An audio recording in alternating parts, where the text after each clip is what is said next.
नमस्कार दोस्तों, मैं मुकेश कुमार आप सभी दोस्तों को पुनः एक बार दिल से स्वागत करते हैं। आपका अपना परिवार आस एजुकेशन परिवार में कैसे हैं? मस्त हैं, तंदुरुस्त हैं। आप अपने स्वास्थ्य का सबसे ज़्यादा ख्याल रखिएगा, क्योंकि कहा जाता है कि स्वास्थ्य मस्तिष्क में ही स्वास्थ्य एक विद्या का घर होता है, स्थान होता है। ठीक है, तो सबसे पहले हमें अपने आप में क्या रखना है? स्वास्थ्य रहना है। ठीक है, आज हम पढ़ने वाले हैं, एक टॉपिक है जिसका नाम है जनसंख्या, बोले तो पॉपुलेशन के बारे में। क्या पढ़ना है? पॉपुलेशन।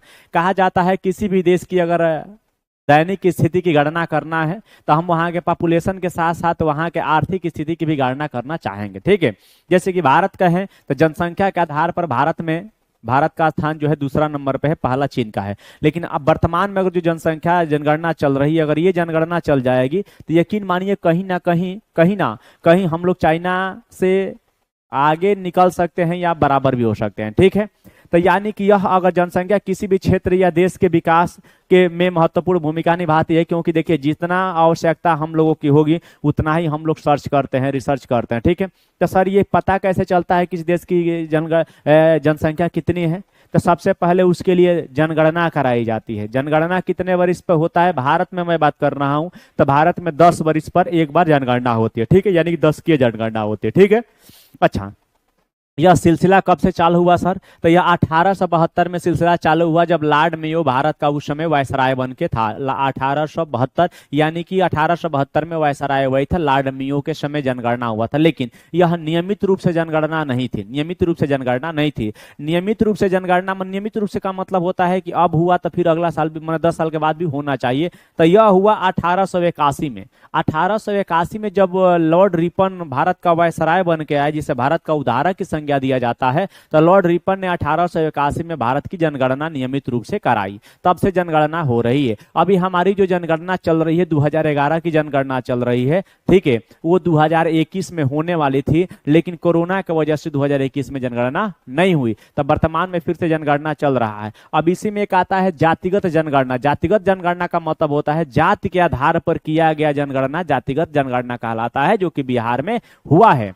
बिहार में हुआ है। पूरा केंद्र सरकार भी इसी रूप में है कि हम लोग जातिगत जनगणना कराएंगे और उसी के आधार पर हम क्या देंगे? आरक्षण देंगे। ठीक है, तो इसमें कुछ मुख्य बातें होती है, तो मुख्य बातें में लिखिएगा। सबसे पहली मुख्य बात लिखिएगा, किसी भी किसी भी देश की जनसंख्या जनसंख्या उस देश के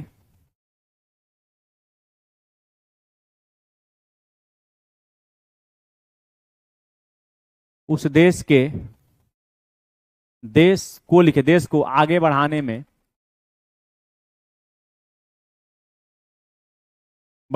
में महत्वपूर्ण महत्वपूर्ण भूमिका भूमिका निभाते हैं। ठीक है, लिखिएगा, मैं जो बोला हूं वही लिखिएगा। भारत में जनगणना 10 वर्षों में वह 10 वर्षों में एक बार होती है।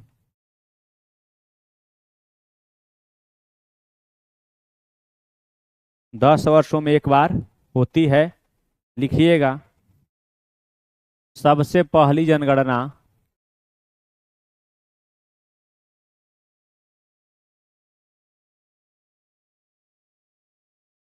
1872 1872 ईस्वी में लॉर्ड मियो के समय हुआ था।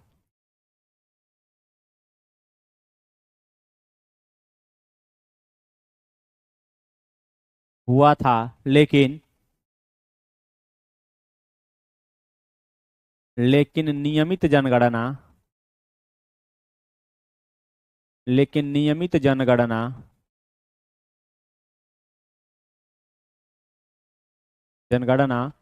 1881 में लॉर्ड रिपन के समय हुआ।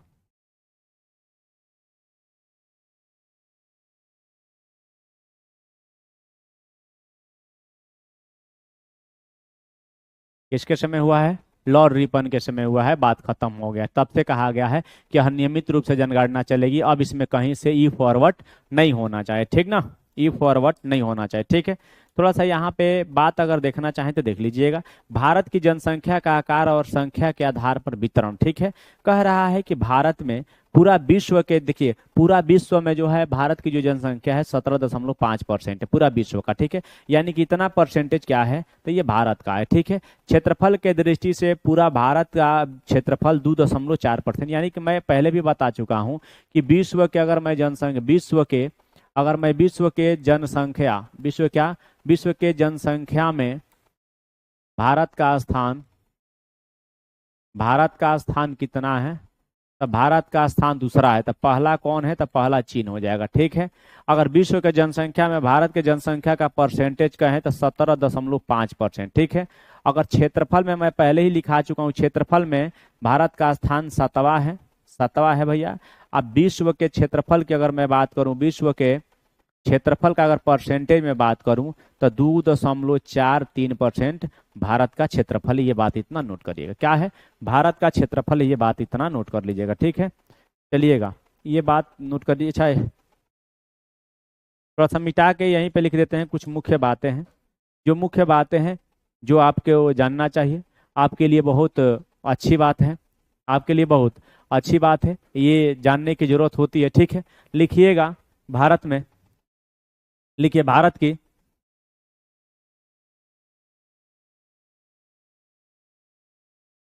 की जनगणना 2011 में एक 10.6 मिलियन, मैंने भारत की जनसंख्या जो थी ना, भारत की जो जनगणना ने, भारत की जनसंख्या लिखे, जनसंख्या,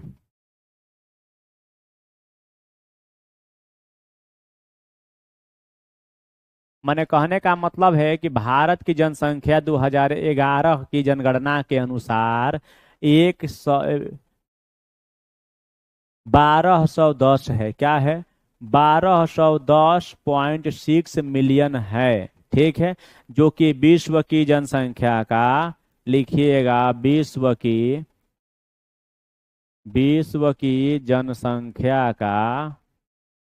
जनसंख्या का 17.5% है, ठीक है।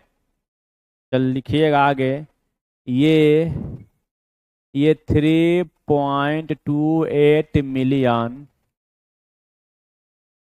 मिलियन वर्ग किलोमीटर क्षेत्र पर फैले हैं, ठीक है। क्या है, क्षेत्र पर फैले हैं, लिखते केवल लिखना ही है, 199 मिलियन की आबादी वाला ना, आबादी के साथ लिखिएगा, आबादी के यूपी या उत्तर प्रदेश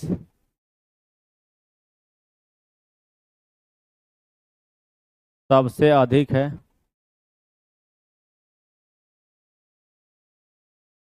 सबसे अधिक आबादी वाला है। सबसे, भारत में सबसे बड़ा अगर मैं कहूँ क्षेत्रफल के अनुसार तो राजस्थान है, लेकिन जनसंख्या के अनुसार कह दूं तो भारत में सबसे पहला जनसंख्या के आधार पर आता है उत्तर प्रदेश, ठीक है। कहाँ आता है, उत्तर प्रदेश आता है, एक बात याद रखिए, ठीक है। भारत की आबादी का लगभग 16% है, जबकि 1.6 मिलियन की आबादी वाला सिक्किम भारत का सबसे कम जनसंख्या वाला है, ठीक है। लिखिएगा,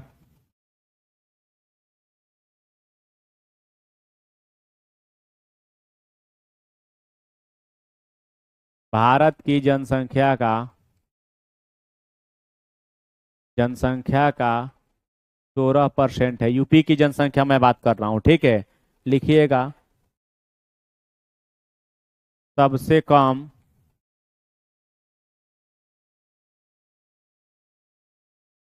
सबसे कम आबादी सिक्किम का है,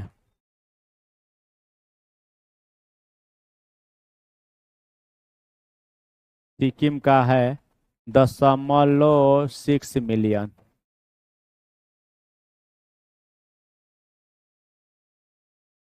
ठीक है, 0.6 मिलियन है, एक बात याद रखना है, ठीक ना। अगर मैं कह दूं कि अगर क्या बोलते हैं केंद्र शासित प्रदेश में, तो केंद्र शासित प्रदेश वाला भी हिस्सा लिख लीजिएगा। केंद्र शासित प्रदेश वाला भी हिस्सा लिख लीजिएगा, मिट रे भाई मिट। ठीक है, लिखिएगा। 64,429 की जनसंख्या, 29 की जनसंख्या वाला लक्षद्वीप, जो आप जानते हैं कि लक्षद्वीप हमारा क्या है, तो यूनियन टेरिटरी है। क्या है? यूनियन टेरिटरी है। लक्षद्वीप भारत का सबसे छोटा, लक्षद्वीप भारत का सबसे, भारत का सबसे छोटा केंद्र शासित प्रदेश है।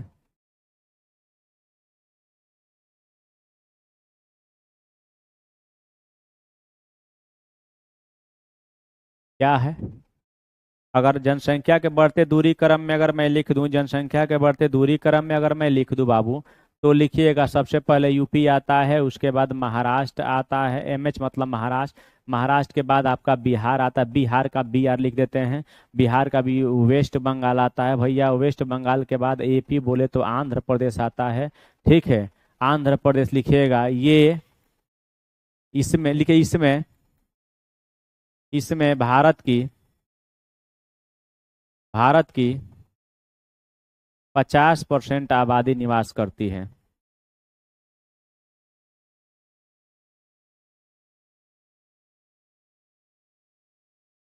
आबादी क्या करती है? निवास करती है। ठीक है, क्षेत्रफल के दृष्टि से सबसे बड़ा जो राज्य है राजस्थान है। क्या है? राजस्थान है। लिखना चाहें तो लिखिए, क्षेत्रफल की दृष्टि से सबसे बड़ा राज्य राजस्थान है, लेकिन इसकी जनसंख्या में केवल 5.5% ही हिस्सेदारी है। तो क्षेत्रफल में लिख लीजिएगा, क्षेत्रफल में राजस्थान,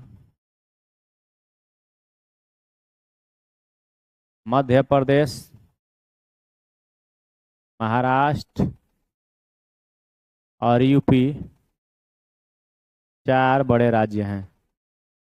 क्रम से सजाए हैं, माने राजस्थान के बाद मध्य प्रदेश के बाद महाराष्ट्र, महाराष्ट्र के बाद उत्तर प्रदेश, एकदम क्रम से सजाए हैं। क्या सजाए हैं? एकदम क्रम से सजाए हैं। यहाँ पे कहीं भी फॉरवर्ड ना है, ठीक ना। एक बात याद रखिएगा, एकदम क्रम से सजाएं। स्क्रीनशॉट लीजिए, जल्दी आगे बढ़ते हैं, आगे बढ़ते हैं। अगला में ये देख लीजिएगा, आपको बताए हैं ठीक है कि कहाँ कहाँ कितनी जनसंख्या, माने पूरा भारत की जनसंख्या अगर 1210 मिलियन है, तो कहाँ कहाँ की जनसंख्या कितना कितना परसेंट है, यही आपको जानना है। यही आपको जानना है, तो लिख लीजिएगा भैया। देखिएगा, अन्य राज्य और केंद्र शासित प्रदेश में 2%, उत्तराखंड में 1%, जम्मू कश्मीर 1%, दिल्ली 1%, हरियाणा 2%, छत्तीसगढ़ 2%, पंजाब 2, असम 3, झारखंड 3, केरल 3, गुजरात 5, कर्नाटक 5, राजस्थान 6, तमिलनाडु 6, मध्य प्रदेश 6। ठीक है, आंध्र प्रदेश 7, पश्चिम बंगाल 8, बिहार 9, महाराष्ट्र 9, उत्तर प्रदेश अकेले 16% की जनसंख्या लेके बैठा हुआ। बस इससे ज्यादा और आपको आगे जानने की जरूरत ना है। ठीक, कह रहा है कि विश्व के क्षेत्रफल एवं जनसंख्या में भारत का भाग, क्या कह रहा है? विश्व के जनसंख्या में इसका भाग, और भाग कितना है ये आपको बताना है। क्या करना है? ये आपको बताना है। तो लिख लीजिएगा कि भारत की विश्व में क्षेत्रफल में भारत का स्थान 7वां है, और जनसंख्या के आधार पर भारत का स्थान दूसरा है। बात खत्म हो जाएगा, ठीक है। दूसरा है, बात खत्म हो जाएगा, ठीक है दोस्त। अगला है हमरा कि घनत्व के आधार पर भारत में जनसंख्या वितरण किस किस आधार पर है। आप जानते हैं कि कौन कौन से राज्य में सबसे ज्यादा घनत्व है। ठीक है, घनत्व क्या होता है? 1 किलोमीटर स्क्वायर क्षेत्र में कितनी जनसंख्या रहती है, वहां के जनसंख्या को ही घनत्व कहते हैं। क्या कहते हैं? घनत्व कहते हैं। ठीक है, जनसंख्या घनत्व को प्रति इकाई क्षेत्र क्षेत्र में लोगों की संख्या के रूप में परिभाषित किया जाता है। सबसे ज्यादा अगर मैं कहूँ केंद्र शासित प्रदेश में, तो दिल्ली में। और सबसे कम अगर राज्य में कहूँ, तो हमको लग रहा है कि बिहार है। वर्तमान में कौन है? बिहार है। ठीक है, बिहार है। तो इसके बाद इसके दो पार्ट में बांट देते हैं, एक एक पार्ट में लिखते चलते हैं। ठीक है, लिखिए जनसंख्या, कह रहे कि जनसंख्या घनत्व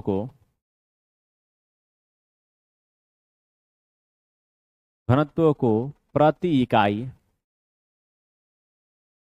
प्रति इकाई क्षेत्र में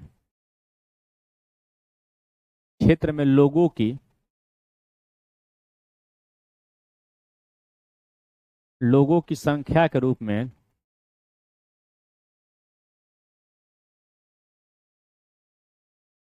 रूप में परिभाषित किया जाता है।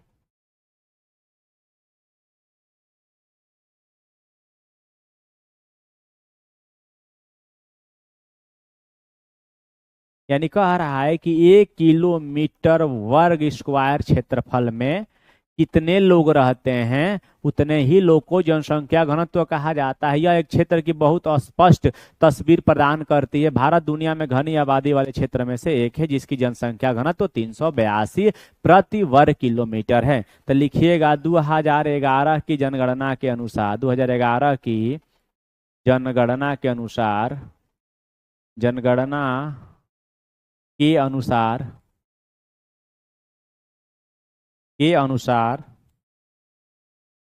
भारत का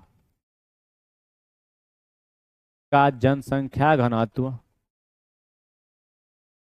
382 किलोमीटर प्रति क्षेत्रफल का स्क्वायर है। 382 प्रति वर्ग किलोमीटर है। 382 प्रति लिख लीजिए, 382 प्रति वर्ग किलोमीटर है भारत की 2011 के जनगणना के अनुसार। ठीक है। अगर कहेगा कि सबसे ज्यादा कहाँ है, तो सबसे ज्यादा 1102 वो भी कहाँ है, बिहार में है। ठीक है, कहाँ है, बिहार में है। एक बात याद रखना है, ठीक ना। कहिएगा कि सबसे ज्यादा जनसंख्या घनत्व 2011 के जनगणना के अनुसार ही बता रहे हैं, सबसे ज्यादा जनसंख्या घनत्व बिहार का है 1102 प्रति वर्ग किलोमीटर। यानी कि 1 किलोमीटर में यहाँ पर बिहार में 1102 लोग रहते हैं। कितना, 1102 लोग रहते हैं। एक बात याद रखिए, ठीक है। लेकिन यहीं पे अरुणाचल प्रदेश में क्या होता है, अरुणाचल प्रदेश में सबसे कम जनसंख्या घनत्व है, यानी कि 17 व्यक्ति। लिखिएगा अरुणाचल प्रदेश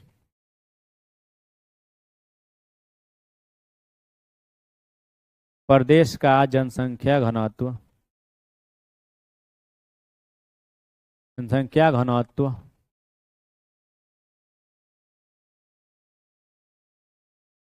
सबसे कम है। गुड आफ्टरनून सर, ठीक है। सबसे कम है, कितना है, 17 प्रति व्यक्ति,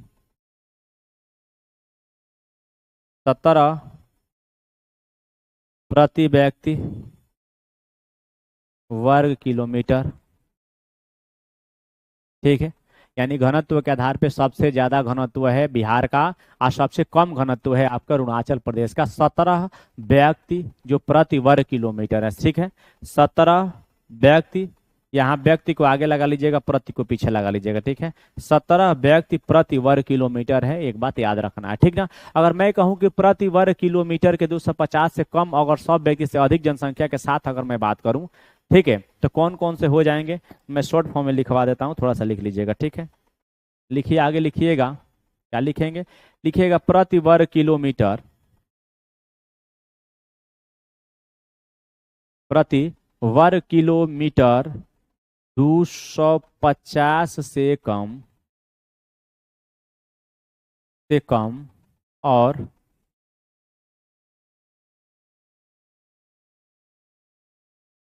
100 व्यक्ति से अधिक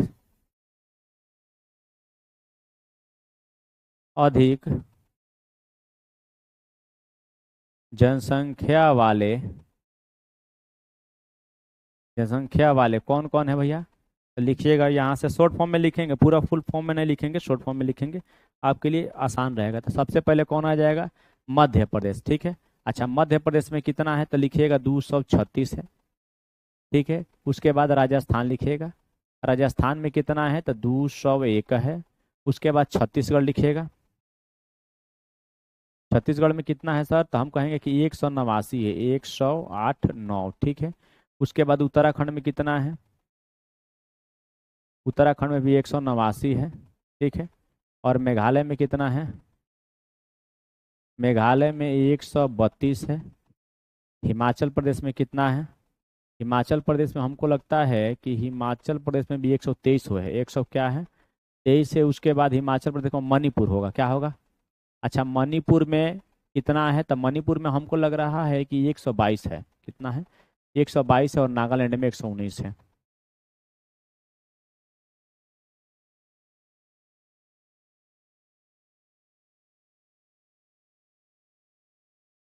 नागालैंड में क्या है? 119 है, ठीक है। पहाड़ी इलाकों में विच्छेदित और चट्टानी प्राकृतिक माध्यम से कम वर्षा, उथले पुथले और उपजाऊ जगह पे बहुत जनसंख्या कम होती है, ठीक है। सिक्किम में 86 है, जम्मू कश्मीर में 57 है, मिजोरम में 52 है, और अरुणाचल प्रदेश में 17 भारत के सबसे कम घने राज्य है, ठीक है। सिक्किम है, जम्मू कश्मीर है, और मिजोरम है, और अरुणाचल प्रदेश, यानी सबसे कम अरुणाचल प्रदेश, फिर मिजोरम, फिर जम्मू कश्मीर, फिर सिक्किम में। इस क्रम में लगा लीजिएगा। इस क्रम में क्या? इसी क्रम में आपको लगाना है, इसी क्रम में आपको पढ़ना भी है, ठीक है। इसी क्रम में आपको पढ़ना भी है। आगे क्या है? घनत्व के आधार पर भारत में जनसंख्या, ये घनत्व के आधार पे सबसे ज्यादा घनत्व वाला कौन है देख लीजिएगा। तो ये वाला क्षेत्र देख रहे हैं, उत्तर प्रदेश सबसे ज्यादा, उसके बाद ये है, उसके बाद ये वाला क्षेत्र, उसके बाद ये वाला क्षेत्र, ठीक है। यहाँ पे नोटिस लिखा हुआ है स्पष्ट रूप से कि जो हरा वाला है वो 250 से कम है, तो हरा वाला सबसे ज्यादा है, 250 से कम है। 251 से 500 के बीच में कौन है? ये वाला हिस्सा है, ठीक है। चलिएगा, ये वाला कह रहा है 601 से 750, माने ये वाला हिस्सा है, ठीक है। कह रहा है रेड में, रेड वाला कौन है? तो रेड वाला ये है। ये वाला कौन है? तो ये है, ठीक है। चलिएगा, बात खत्म हो गई। बात खत्म हो गई तो कहानी को आगे बढ़ाया जाए, ठीक है। आगे बढ़ाया जा। आगे बढ़ाने के क्रम में देखेंगे कि आगे क्या कह रहा है, ठीक है। कर्क जनसंख्या वृद्धि, जनसंख्या परिवर्तन की स्थिति और प्रक्रिया, जनसंख्या परिवर्तन की स्थिति और प्रक्रिया। तो जनसंख्या स्थिति और परिवर्तन की प्रक्रिया में कौन आ जाएंगे? तो ये हमारे आ जाते हैं जन्म, मृत्यु और प्रवास के प्रभाव के कारण जनसंख्या की संख्या, वितरण और संरचना में लगातार परिवर्तन हो रहा है। तो लिख लीजिएगा, जो मैं लिखवाना चाहता हूँ लिखिएगा। तीन, क्या कह रहा है कि तीन प्रक्रियाओं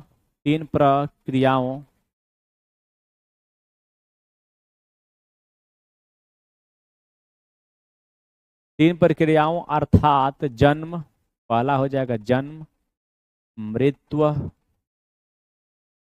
कामा प्रवास, कामा प्रवास के प्रभाव के कारण जनसंख्या की संख्या,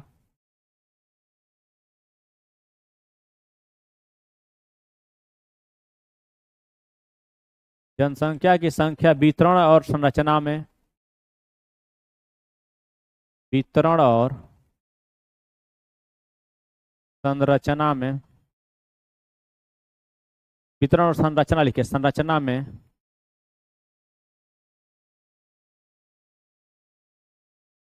में लगातार हाँ, संरचना में लगातार जो होती है भैया, हमको कहीं ना कहीं परिवर्तन हो रही है या परिवर्तन देखने को मिल रहा है। यानी कि संरचना में क्या हो जाएगा? में लगातार परिवर्तन देखने को मिल रहा है। क्या देखने को मिल रहा है दोस्त? तो परिवर्तन, परिवर्तन देखने को मिल रहा है।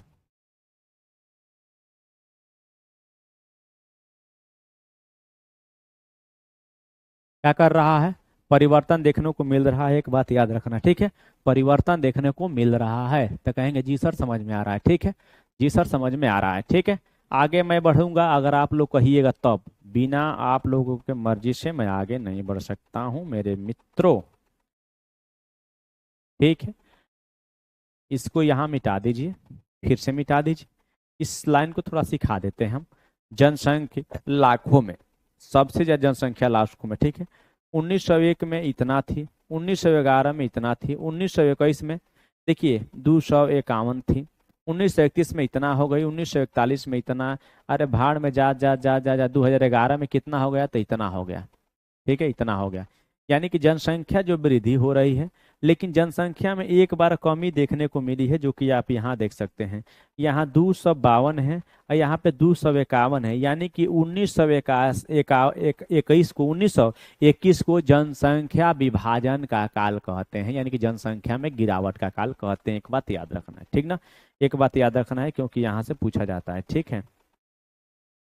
चलिएगा, अब कह रहा है यहाँ पे कि अगर आपको क्षमता है तो जनसंख्या वृद्धि बताइए। अच्छा, जनसंख्या में वृद्धि से तात्पर्य है कि एक विशिष्ट के दौरान जनसंख्या में किस किस प्रकार के क्या होते हैं, वृद्धि होते हैं। तो आप जानते हैं कि पूरा आंकड़ा वही है कि जनसंख्या में वृद्धि जो होती है क्या होती है, किसी अवधि के दौरान जनसंख्या जिस दर पर बदलती है उसे वृद्धि दर के रूप में जाना जाता है, ठीक है। लिखिएगा, जनसंख्या का एक समय अंतराल अंतराल के बाद हुए वृद्धि को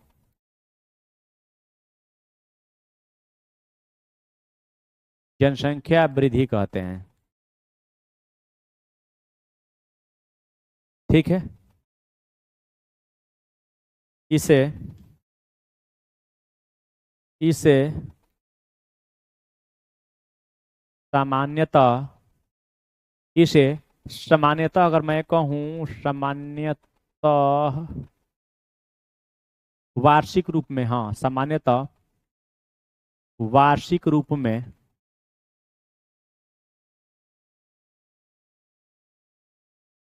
सामान्यतः वार्षिक रूप में मापा जाता है। उसके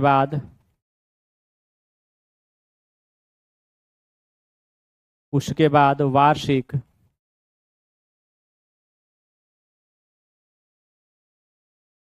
वृद्धि के रूप में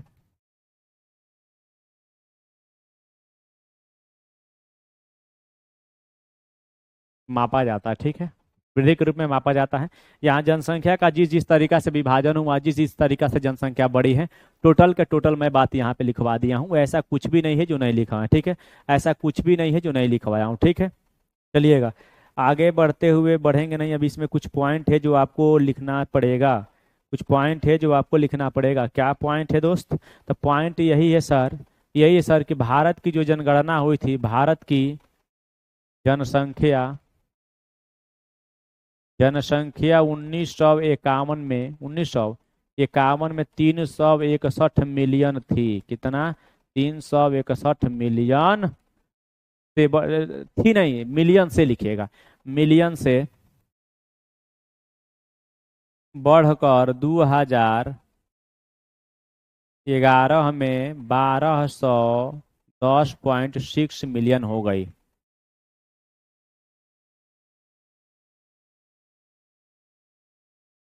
क्या है?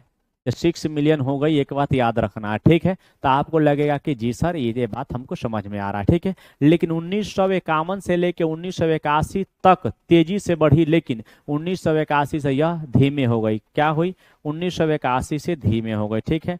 लिखिएगा 1951 से 1951 से लेकर 1981 तक जनसंख्या में वृद्धि हुई।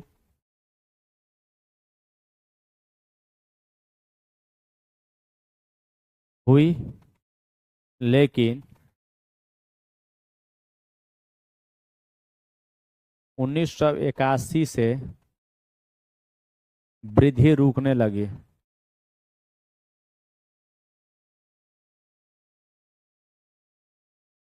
क्या कह रहा है? कह रहा है कि वृद्धि तो हुई, लेकिन वृद्धि बाद में क्या हो गई? वृद्धि बाद में रुकने लगी। वृद्धि बाद में क्या हो गई? रुकने लगी, ठीक है। 2001 से 2011 के दौरान 1.64% वार्षिक दर और 17.6 पॉइंट की गिरावट से दर बढ़ रही है, जो कि 1941 से 1951 की वृद्धि दर के बाद यह सबसे कम है। क्या है? यह सबसे कम है। स्क्रीनशॉट लीजिएगा, ठीक है। स्क्रीनशॉट लीजिएगा, मिटाना पड़ेगा। लिखिए, भारत की जनसंख्या तो हो ही गया है। मैं बहुत है, अभी इसमें आप मत लिखिए। अब मत लिखिए, ठीक है। भारत की वार्षिक जनसंख्या,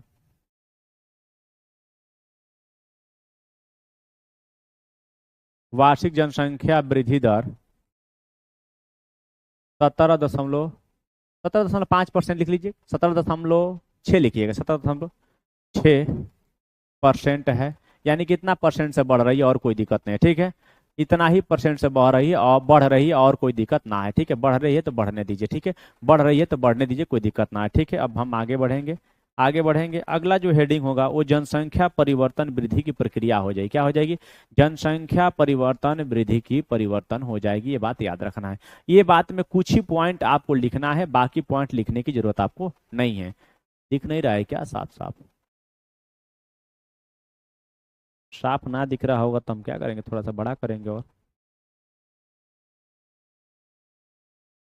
बढ़ेगा भी नहीं, इसी से देख लीजिए। जनसंख्या परिवर्तन और वृद्धि की प्रक्रिया। जनसंख्या परिवर्तन तीन प्रमुख कारकों पर निर्भर करती है। यह है जन्म दर और मृत्यु दर और प्रवास। जनसंख्या, जन्म ज्यादा होगा लोगों का तभी जनसंख्या बढ़ जाएगी, कुछ लोग बाहर से आ जाएंगे तभी जनसंख्या बढ़ जाएगी, मृत्यु दर कम हो जाएगा तभी जनसंख्या बढ़ जाएगी। कर जनसंख्या में प्राकृतिक वृद्धि जन्म दर मृत्यु दर के बीच का अंतर होता है। जन्म दर प्रति वर्ष प्रति हजार व्यक्तियों पर जीवित जन्मों की संख्या है, जबकि मृत्यु दर प्रति वर्ष प्रति हजार व्यक्तियों पर मृत्यु की संख्या को संदर्भित करती है। 1980 तक भारत जन्म दर बढ़ाने और मृत्यु दर कम करने के लिए जाना जाता था, लेकिन 1981 के बाद भारत कम जन्म दर का अनुभव कर रहा है। इस प्रकार 1981 के बाद से कम वार्षिक वृद्धि हुई है। यानी कि अब भारत में लड़के जो जन्म रहे हैं वो कम जन्म रहे हैं, मरने वालों की संख्या ज्यादा हो रही है। जनसंख्या वृद्धि के पीछे प्रवासन तीसरा प्रमुख कारक है। कह रहे कि प्रवासन का मतलब होता है कि जनसंख्या कम कैसे हो जाएगी। जैसे मान लीजिए कि मणिपुर में हादसा हो रहा था, मणिपुर के लोग छोड़ के भाग जाएंगे, मणिपुर में जनसंख्या कम हो जाएगी। अगर यही बांग्लादेश से, सारे बांग्लादेश में क्राइसिस हुआ था तो सारे लोग भाग के भारत आए थे। कर प्रवास आंतरिक या अंतर्राष्ट्रीय हो सकता है। आंतरिक प्रवास राष्ट्र की जनसांख्यिकी को नहीं बदलता है, लेकिन राज्य के प्रदर्शन पर अपना प्रभाव दिखा सकता है। यह मेंस लिखने काम आता है। अंतर्राष्ट्रीय प्रवास से विश्व की जनसंख्या में कोई परिवर्तन नहीं होता है, लेकिन यह देश की जनसंख्या में महत्वपूर्ण परिवर्तन और इसका प्रभाव पड़ता है। भारत में ग्रामीण क्षेत्र से शहरी केंद्रों तक और निम्न विकसित राज्यों से अत्यधिक विकसित राज्यों में प्रवास का निरीक्षण किया जा सकता है। आप जानते हैं कि बिहार के लोग अलग अलग राज्यों में जाते हैं। अगर बिहार के लोगों का काम बिहार में चल जाता तो दूसरा जगह जाने की जरूरत ना होती। इस घटना का मुख्य कारण बेहतर काम के अवसरों और रहने की स्थिति की खोज है। अरे हम एक स्थान से दूसरा स्थान क्यों जाते हैं? दिल्ली, मुंबई, महाराष्ट्र क्यों जाते हैं? क्योंकि वहां पे काम करने के लिए अच्छी वातावरण है, काम करने के लिए अच्छा पैसा मिलता है, वहां पे इंडस्ट्रिया है, ठीक है। कह रहा है कि शहरी आबादी 1951 में कुल जनसंख्या का 17.29% से बढ़कर 2011 में 31.8% हो गई है। यानी कि शहरी जनसंख्या 17 से डायरेक्ट कितना हो गई है? 31 हो गई है। यानी कि 17 और 3 20 और 10 30 यानी कि 14% बढ़ गई है, ठीक है। यानी कि लोग अधिकतर कहाँ जाने के प्रयास में हैं? तो लोग अधिकतर शहरी क्षेत्र में जाने के विचार में हैं। प्रति दशक वृद्धि दर प्रतिशत में, ठीक है। ये माने परसेंटेज कैसे कैसे हुआ है तो देख लीजिएगा, यहाँ से यहाँ बढ़ रहा है। यानी कि 21 से 24, 24 से 24.66, 23 हुआ, 23 से 21 हुआ, पुनः कहाँ हो गया? 17 पे हुआ है। कहाँ हुआ? 17 पे हुआ, 2001 से लेकर 2011, ठीक है। भारत की कुल जनसंख्या 1901 से लेकर 2011 की संख्या में 10 लाख में जनसंख्या की इस तरीका से तुलना की गई है, ठीक है। चलिए, ये आंकड़ा बदलते रहते हैं। अभी 2011 की जनगणना चल रहा है तो पढ़ रहे हैं, नहीं तो फिर तुरंत आंकड़ा बदल जाएगा, खत्म हो जाएगा। कह रहे हैं कि भारत की जनसंख्या वृद्धि का परिमाण एवं दर क्या होता है? तो वर्ष, तो ये कितनी बार मैं बताऊं? जनसंख्या 10 लाख में, एक दशक में सापेक्ष वृद्धि कितना लाख हुआ? वार्षिक वृद्धि दर प्रतिशत में कितना हुआ? 1951 में इतना हुआ, इतना से इतना हो गया। कह रहे 1961 में इतना था, देख लीजिए 361 से 439 हो गया। 78 माने सापेक्ष वृद्धि हुआ 78, यानी 1.96। इसी तरीके से बढ़ते बढ़ते अंतिम में 2011 के आ जाइएगा तो 1210.6 मिलियन से लेकर अब वृद्धि कितनी हुई? तो 181.46, लेकिन वृद्धि नहीं हुई है क्योंकि कमे हुआ है, यहाँ 182 हुआ, ठीक है। अब परसेंटेज में 1.64, यानी कि भारत की जनसंख्या वृद्धि दर रुक गई है। जनसंख्या बहुत ज्यादा भारत में बढ़ नहीं रही है, तो परेशान होने की जरूरत आपको नहीं है। अब कह रहा है कि जनसंख्या की विशेषताएं क्या होती है? जनसंख्या की क्या विशेषताएं होती है? आप खुद सोचिए। ठीक है। जनसंख्या की विशेषताएं क्या हो सकती है? जनसंख्या किसी भी देश के एक मेरुदंड होता है।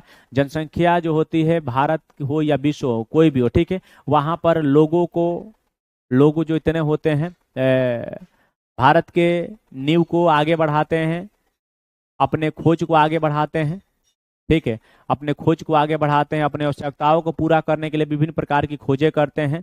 आयु संरचना वाले जो लोग होते हैं उनकी संख्या अलग अलग होती है। भारत में अभी फिलहाल में सबसे ज्यादा नवयुवक है, क्या है, नवयुवक हैं। तो नवयुवकों के बारे में हमें जानना चाहिए, ठीक है। 15 वर्ष, देखिए कुछ लोग होते हैं 0 से 15 वर्ष, 15 से ऊपर, 15 से 30, 30 के ऊपर 45, 45 के ऊपर 60, 60 के ऊपर मरने का कगार, ठीक है, मरने का कगार, ठीक है। लिखिएगा आयु संरचना,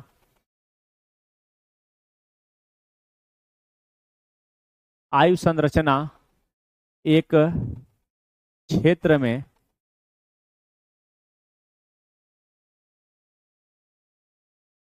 विभिन्न आयु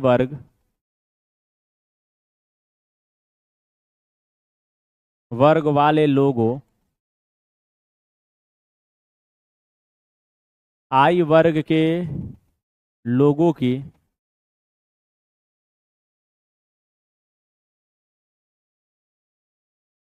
लोगों को संदर्भित करता है। ये लिखने के ही काम में आता है, लिख लीजिएगा, ठीक है, लिखने के ही काम में आता है, लिख लीजिएगा। एक क्षेत्र की जो संरचना, जो एक क्षेत्र की जो जनसंख्या होती को 3 श्रेणियों में वर्गीकृत किया जा सकता है। कितना लिखिएगा? एक क्षेत्र की जनसंख्या को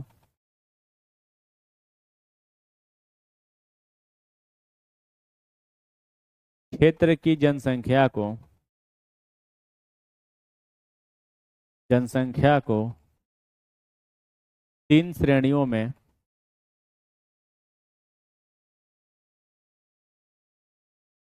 बांटा जा सकता है। क्या कहता है? बांटा जा सकता है, ठीक है। सबसे पहले आ जाते हैं बच्चे। क्या आ जाएंगे? बच्चे। बच्चे माने कौन? 15 वर्ष से कम आयु की जनसंख्या, 15 वर्ष से कम आयु की जनसंख्या में क्या आ जाएंगे? बच्चे आ जाएंगे। कौन आ जाएंगे? ये वही बच्चे हैं जो दिल के सच्चे होते हैं। क्या होते हैं? जो दिल के सच्चे होते हैं। यह आर्थिक रूप से उत्पादक होते हैं, यानी कि भारत के आर्थिक स्थिति में, यानी आर्थिक वृद्धि में अपना भूमिका नहीं निभाते हैं, बेशक खाते पीते हैं, ठीक है। और उन्हें भोजन, कपड़े और शिक्षा और चिकित्सा देखभाल प्रदान करने की आवश्यकता होती है। तो लिखिएगा कि ये भारत की आर्थिक स्थिति में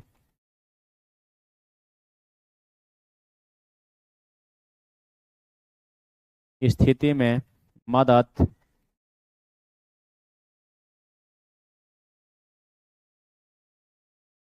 आर्थिक स्थिति में मदद नहीं करते हैं। क्या नहीं करते हैं? तो आर्थिक स्थिति में मदद नहीं करते हैं। ऊपर से इनकी आवश्यकता क्या होती है?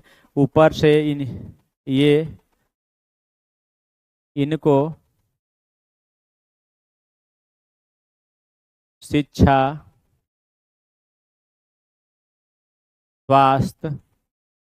स्वास्थ्य, कपड़ा,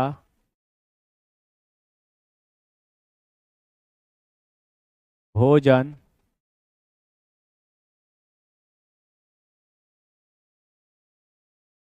की आवश्यकता होती है। क्या होती है? इनको शिक्षा, स्वास्थ्य, कपड़ा, भोजन की आवश्यकता होती है। एक बात याद रखना है, क्या है? आवश्यकता होती है, ठीक है। अगर यहाँ तक आप समझ गए होंगे तो बहुत बढ़िया काम आपका चल रहा होगा, ठीक है, बहुत बढ़िया आपका काम चल रहा होगा, ठीक है। कोई दिक्कत है तो कहेंगे नहीं, कोई दिक्कत ना है, ठीक है। चलिएगा, अब मैं आगे बढ़ूंगा कार्यशील वाले में आ जाते हैं। 15 से 59 वर्ष के आयु के बीच की जनसंख्या। तो कार्यशील आयु लिखिएगा। दूसरा क्या लिखिएगा? कार्यशील मतलब कार्य, भारत के आर्थिक स्थिति में योगदान देना। तो दूसरा हो जाएगा कार्यशील। कार्यशील में कौन आ जाएंगे? जनसंख्या, कार्यशील जनसंख्या में कौन आ जाएगी? तो लिखिएगा 15 से 59 वर्ष, 15 से 59 वर्ष के आयु वाले लोग आ जाएंगे, आयु वाले, ठीक है। चलिएगा, इनके बारे में थोड़ा सा बातें लिख लीजिएगा, लिखिएगा। ये ये आर्थिक रूप से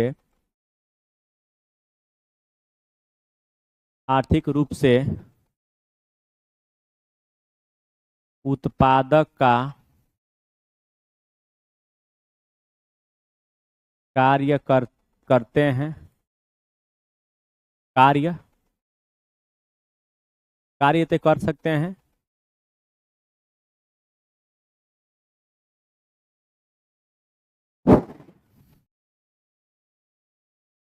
इसके अंतर्गत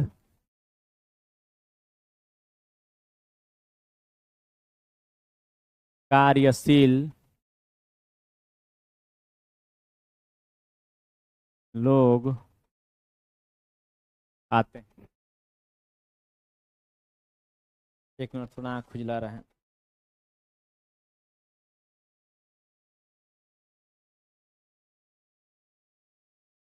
अगर कुछ आँख में पड़ गया है, चलिए, पढ़ता है पढ़ने दीजिए, अपना काम बनता है बढ़ने दीजिए, ठीक है। और आगे चले, और आगे चले, और आगे चले, तब आ जाएगा वृद्ध। वृद्ध हेडिंग तगड़ा वाला डालेंगे, वृद्ध। वृद्ध 59 वर्ष से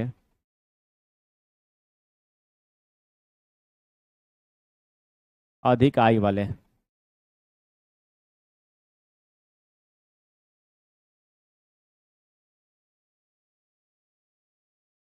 59 वर्ष से अधिक आयु वाले, ठीक है। अधिक आर्थिक रूप से उत्पादक हो सकते हैं, लिखिएगा। ये भी आर्थिक रूप से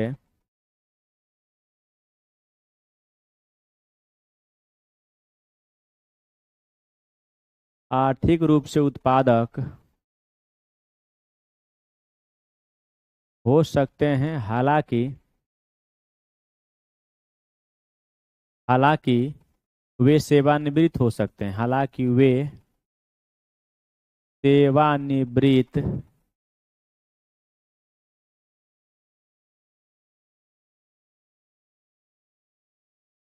हो सकते हैं। क्या हो सकते हैं? वो सेवानिवृत्त हो सकते हैं। एक बात याद रखना, ठीक है। बच्चों और वृद्ध आबादी को आश्रित आबादी के रूप में वर्गीकृत किया जाता है, लिख लीजिएगा। बच्चे और बूढ़े जो होते हैं उनको आश्रित आबादी के रूप में कहा जाता है, लिख लीजिए, मैं बोल रहा हूँ, ठीक है। बच्चे, कामकाजी उम्र और वृद्ध समूहों में पाई जाने वाली जो आबादी होती है, आबादी की संख्या और प्रतिशत जनसंख्या के सामाजिक और आर्थिक ढांचे के उल्लेखनीय निर्धारक हैं। बूढ़े भी लोग हो जाते हैं, बूढ़े लोग भी हो जाते हैं, उनको भी खाना खिलाना पड़ता है, उन पे भी खर्च किया जाता है। और जो 15 वर्ष से कम आयु के बच्चे होते हैं वो भी कमा के नहीं देते, वो भी क्या करते हैं, वो हम ही पर आश्रित रहते हैं, यानी हम ही सब कमा के खिलाएंगे तो लोग खाएंगे, क्या है, हम ही सब कमा के खिलाएंगे तो लोग खाएंगे, ठीक है। चलिएगा, आगे बढ़ते हैं, आगे बढ़ते हैं। अगला में क्या है सर, आगे देख लेते हैं। अब है, क्या कह रहा है, आयु संरचना। थोड़ा सा 1 मिनट के लिए पढ़ लीजिएगा। आयु संरचना वही जो लिखवाए हैं वही है, आगे देखने की जरूरत ना है, ठीक है। चलिएगा, ये चित्र है कि भारत में उम्र संरचना, वयस्क 58%, जो ये है वयस्क हैं। वृद्ध बहुत कम है भारत में, बच्चे इतना है। भारत में अभी इतना वयस्क हैं कि अगर मोदी जी चाहें या योगी जी चाहें या सारे मुख्यमंत्री लोग चाहें तो मैं लिख के देता हूँ कि इतना बढ़िया से हम लोग अपना काम कर लेंगे, इतना बढ़िया से हमारा भारत विकास कर लेगा, क्योंकि भारत के पास सबसे ज्यादा नवयुवक हैं। क्या है? भारत के पास सबसे ज्यादा नवयुवक हैं, ठीक है। अब कह रहा है लिंगानुपात। क्या कह रहा है दोस्त? लिंगानुपात। ये वास्तव में लिंगानुपात है क्या? तब प्रति 1,000 पुरुषों पर महिलाओं की संख्या के अनुपात को लिंगानुपात कहा जाता है। तो क्या कहेंगे? प्रति प्रति 1,000 1,000 पुरुषों पर महिलाओं का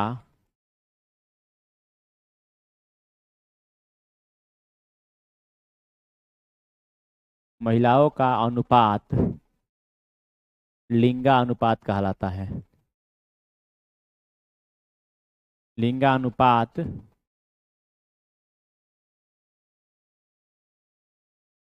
क्या करता है, लिंगा अनुपात कहलाता है। यानी कि अगर शॉर्ट फॉर्म में लिखें तो 1000 पुरुष यहाँ रहेंगे और ऊपर में 943, मान लीजिए एक एग्जाम्पल के तौर पे लिख रहे हैं, ठीक है, मान लीजिए एक एग्जाम्पल के तौर पे लिख रहे हैं, ठीक ना। चलिएगा, भारत में 2011 के जनगणना के अनुसार लिंगानुपात कितना है, तो लिखिएगा इतना है। 2011 की जनगणना के अनुसार,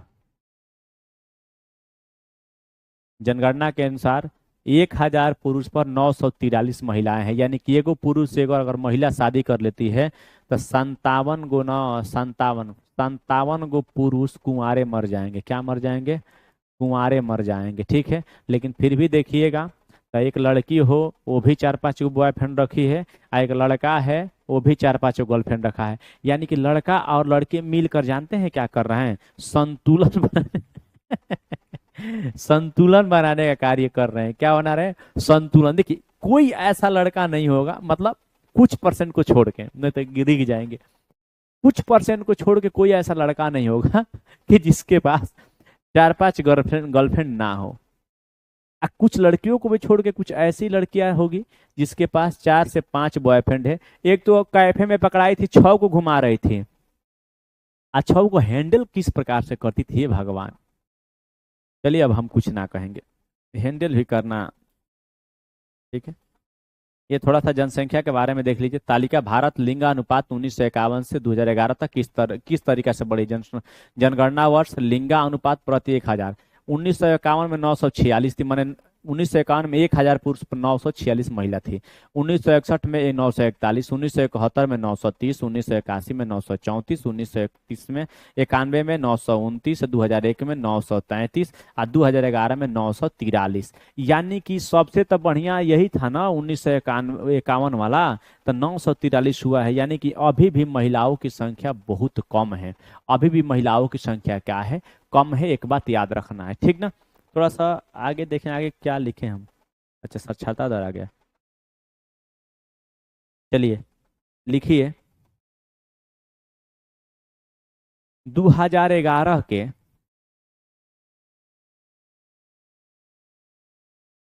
जनगणना के अनुसार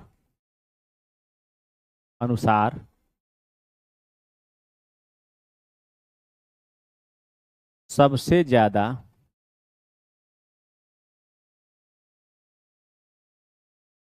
ज्यादा लिंगानुपात केरल का,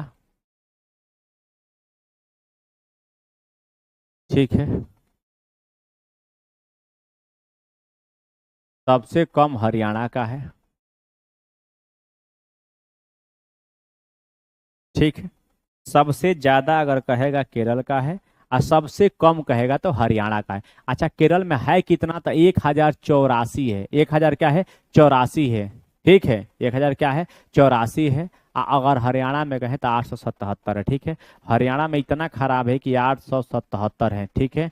1000 पुरुषों पर केवल 877 महिलाएं हैं। यानी कितना, 123, 123 कुंवारे मर जाएंगे, ठीक है। केरल में 1084। अगर केरल में एगो पुरुष के साथ अगर एक महिला विवाह करती है तो अभी वहां पे 84 महिला कुंवारे मर जाएगी। कितनी, 84 महिला कैसे मर जाएगी, कुंवारे मर जाएगी। अगर केंद्र शासित प्रदेश की मैं बात करूं तो सबसे ज्यादा लिंगानुपात किसका है, तो पुदुचेरी का। केंद्र शासित प्रदेश में सबसे ज्यादा पुदुचेरी का है, ठीक है, लिख लीजिएगा। केंद्र शासित प्रदेश में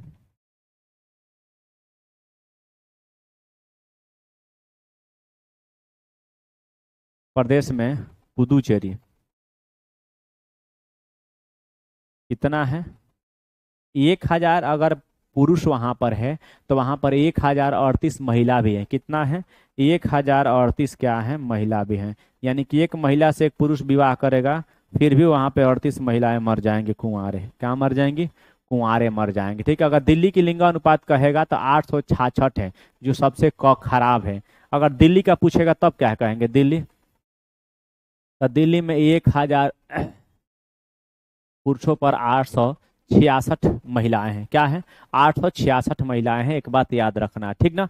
चलिएगा आगे बढ़ेंगे, अगला सवाल की तरफ देखेंगे। अगला सवाल क्या कह रहा है, ठीक है।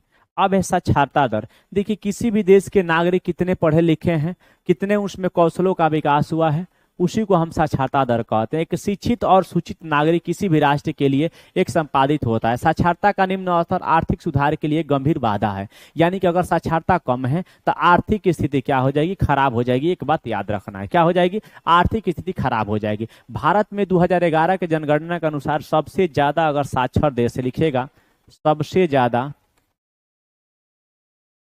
ज्यादा साक्षरता दर एकदम 1/1 लाइन से लिखिएगा। पहला केरल, दूसरा मिजोरम, तीसरा त्रिपुरा है। तीसरा क्या है, त्रिपुरा है। एक बात याद रखना है, ठीक ना, त्रिपुरा है, एक बात याद रखना है, ठीक है। अगर कहेगा कि 2011 के जनगणना के अनुसार पुरुष साक्षरता दर कितनी है तो 80 अच्छा पूरा टोटल भारत का साक्षरता दर कितना है, 73%। लिखिएगा भारत का साक्षरता दर, भारत का साक्षरता दर 2011 के जनगणना है भैया, साक्षरता दर 73% है। 73% है। तो इसमें दो चीज होते हैं, एक होता है मेल, एक होती है फीमेल। तब मेल में कहेगा तो लमसम में 80.9% और महिलाओं में 64.6%।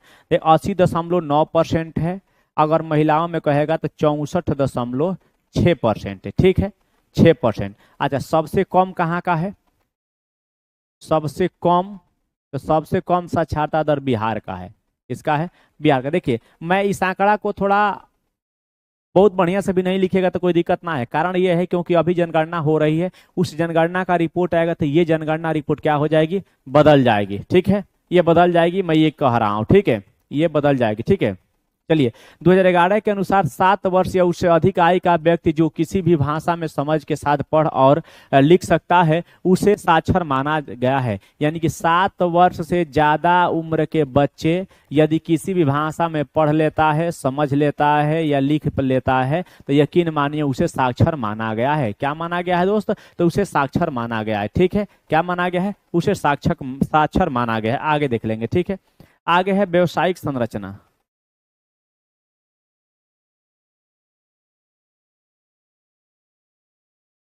क्या है, अब है व्यवसायिक संरचना, ठीक है।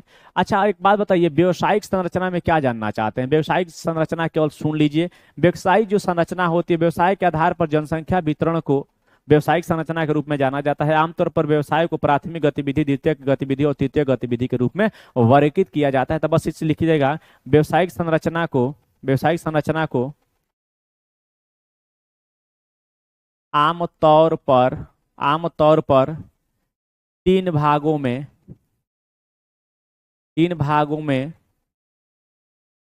बांटा जा सकता है, ठीक है। 3 भागों में बांटा जा सकता है। अगर मैं पहला कहूं तो प्राथमिक क्षेत्र जो कि कृषि आता है, प्राथमिक में क्या आता है, कृषि आता है। अगर दूसरा मैं कहूं तो द्वितीयक क्षेत्र आता है, द्वितीयक क्षेत्र में उद्योग आ जाते हैं। क्या आ जाते हैं, उद्योग आ जाते हैं। प्राथमिक में कृषि प्लस पर्यावरण आ जाता है, ठीक है। तीसरा में तृतीय क्षेत्र आ जाता है। तृतीय क्षेत्र में क्या आता है, यह दोनों को एक स्थान से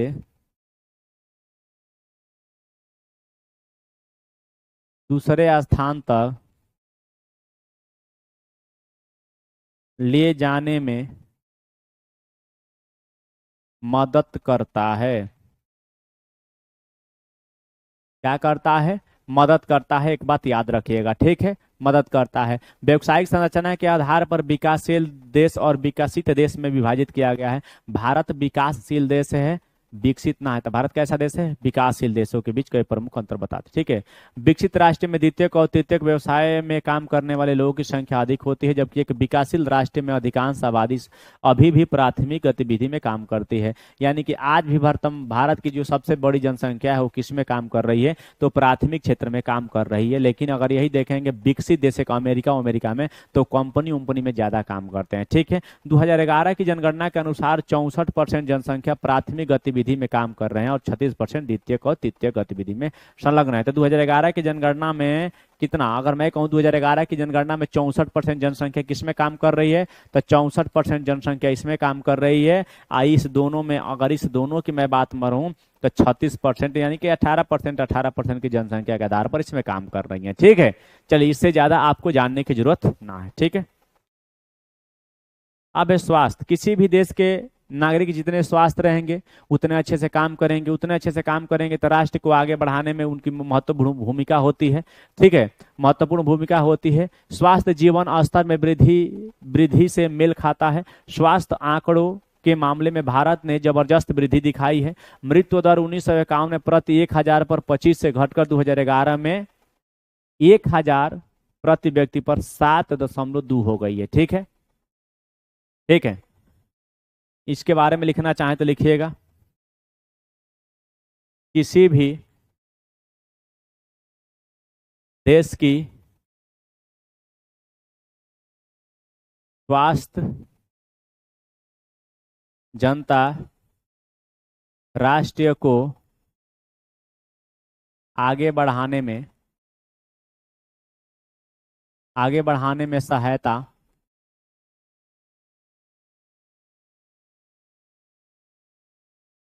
सहायता प्रदान करती है। लिखिएगा, भारत ने अपने स्वास्थ्य सुविधा को काफी हद तक अच्छा कर लिया है।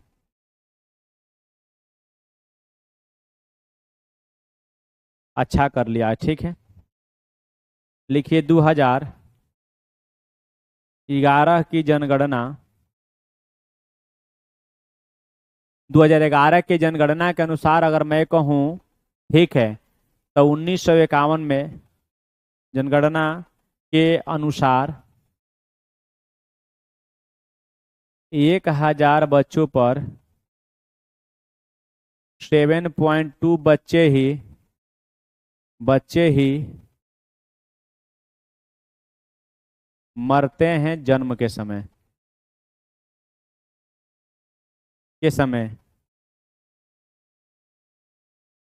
यह 1951 में 25 था।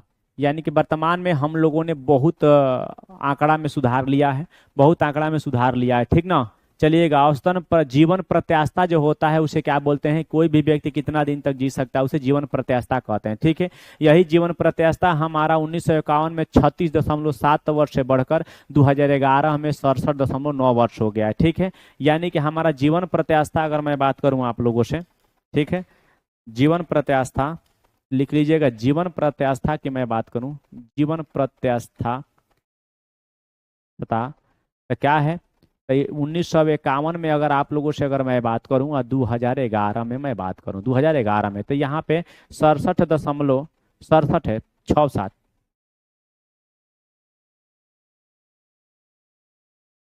67.9 वर्ष एक व्यक्ति जीता है, ठीक है। लेकिन यही मैं 1951 की बात करूं तो 36.7 वर्ष, कितना? 36.7 वर्ष जो व्यक्ति है वो जीता था। यानी कि 36 वर्ष में मर जाता था। इतना बीमारी हो जाता था कि उसका इलाज नहीं होता था, जिसके कारण क्या हो जाती थी? इसकी मृत्यु हो जाती थी, क्या होती थी? मृत्यु हो जाती थी। लेकिन अब ये सुधार हो चुका है, क्या है? अब ये सुधार हो चुका है, ठीक है। चलिए आगे बढ़ेंगे। आगे है किशोरा आबादी। आखिर में किशोरा आबादी क्या होते हैं? किशोरा आबादी 10 और 19 के बीच वर्ग वाले होते हैं। ये भविष्य के राष्ट्र के निर्माण के निर्माता कहे जाते हैं। खराब पोषण और पर उन पर प्रतिकूल प्रभाव पड़ता है। भारत में इस समूह से अधिकांश सदस्य, विशेषकर लड़कियां, विभिन्न सामाजिक और परिदृश्य से देखे जाए तो ये पीछे हो रहे हैं। ठीक है, तो लिखिएगा, अगर मैं इसमें लिखवाना चाहूँ तो 10 से 19 वर्ग लिखिएगा कि इसमें इसमें 10 वर्ष से 19 वर्ष तक के बच्चों को लिया जाता है।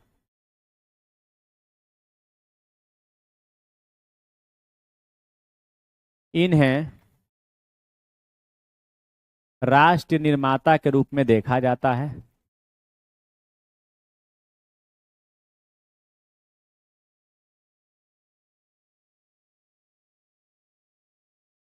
इन्हें राष्ट्र निर्माता के रूप में देखा जाता है। एक बात याद रखना है, ठीक ना। अगर ये खराब पोषण और खराब अगर पोषण खा रहे हैं, खराब वातावरण है, खराब प्रदूषण शहर है, तो कहीं ना कहीं इन पे प्रतिकूल प्रभाव पड़ेगा और ये नुकसान हो जाएंगे। ठीक है, विशेषकर लोगों ने लड़कियों के रूप में भावना इस तरीका से देखा है कि लड़कियों है, लड़का है तो इसको घी पिलाओ रे, लड़की है तो इसको घी मत पिलाओ रे। ठीक है, इसी के तर्ज पर कहीं ना कहीं ये हमारे राष्ट्र, अच्छा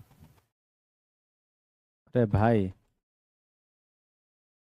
ठीक है, तो इसी के तर्ज पे लड़के और लड़कियों में क्या देखने को मिलता है? विभिन्नताएं देखने को मिलता है। ठीक है, विभिन्नताएं देखने को मिलता है। एक बात याद रखिए, आजकल की जनसंख्या में ये हो रहा है कि कुछ लोग कुपोषण का शिकार हो जा रहा है, और वे हाइट के हिसाब से वजन नहीं बढ़ रहा है, किसी का पेट निकल जा रहा है, तो कोई नाटी हो रही है, कोई नाटी हो रही। समस्या से निपटा जा सकता है। इसे कुछ पिछड़े राज्यों को इससे निपटाना चाहिए, क्योंकि बहुत सारे राज्य में अभी कुपोषण का शिकार बच्चे हुए हैं, कुपोषण का शिकार बच्चे हुए हैं। ठीक है, ठीक है, राष्ट्रीय जनसंख्या नीति याद रखिएगा। इसके आगे एक हेडिंग है जिसका नाम है, क्या है सर?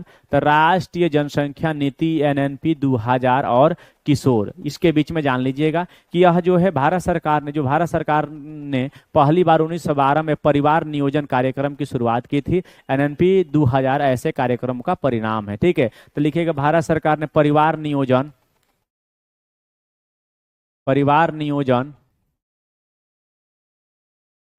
परिवार क्या है?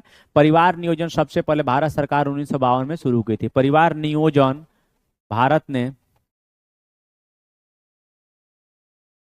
1952 में शुरू किया था। क्या था यह? N N N NNP, sorry NPP, माफ करिएगा, एनपीपी इसी का एक अंश है, भाग है, कुछ भी हो लिख लीजिएगा। क्या है? कुछ भी हो। इसमें 14 साल की मुफ्त और अनिवार्य शिक्षा, शिशु मृत्यु दर को कम करना, सार्वभौमिक टीकाकरण करना, प्राप्त करने, लड़कियों के लिए विलंबित विवाह को बढ़ावा देना और परिवार कल्याण को एक जन केंद्रित कार्यक्रम बनाने के लिए एक रूपरेखा प्रदान किया गया है। यानी किसी तरीका से किसी भी बच्चे को जनसंख्या वृद्धि दर में लाना है, कुपोषण के शिकार से अलग करना है, शिक्षा उसको बहुत बढ़िया देना है। अगर कोई लड़की है, मान लीजिए कि विवाह शादी नहीं हो रहा है, तो सरकार ने बहुत सारी नीतियां भी लागू किया, जिसमें क्या हो सकता है? फ्री में विवाह हो सकता है। क्या हो सकता है? फ्री में विवाह हो सकता है। एक बात याद रखना, फ्री में क्या हो सकता है?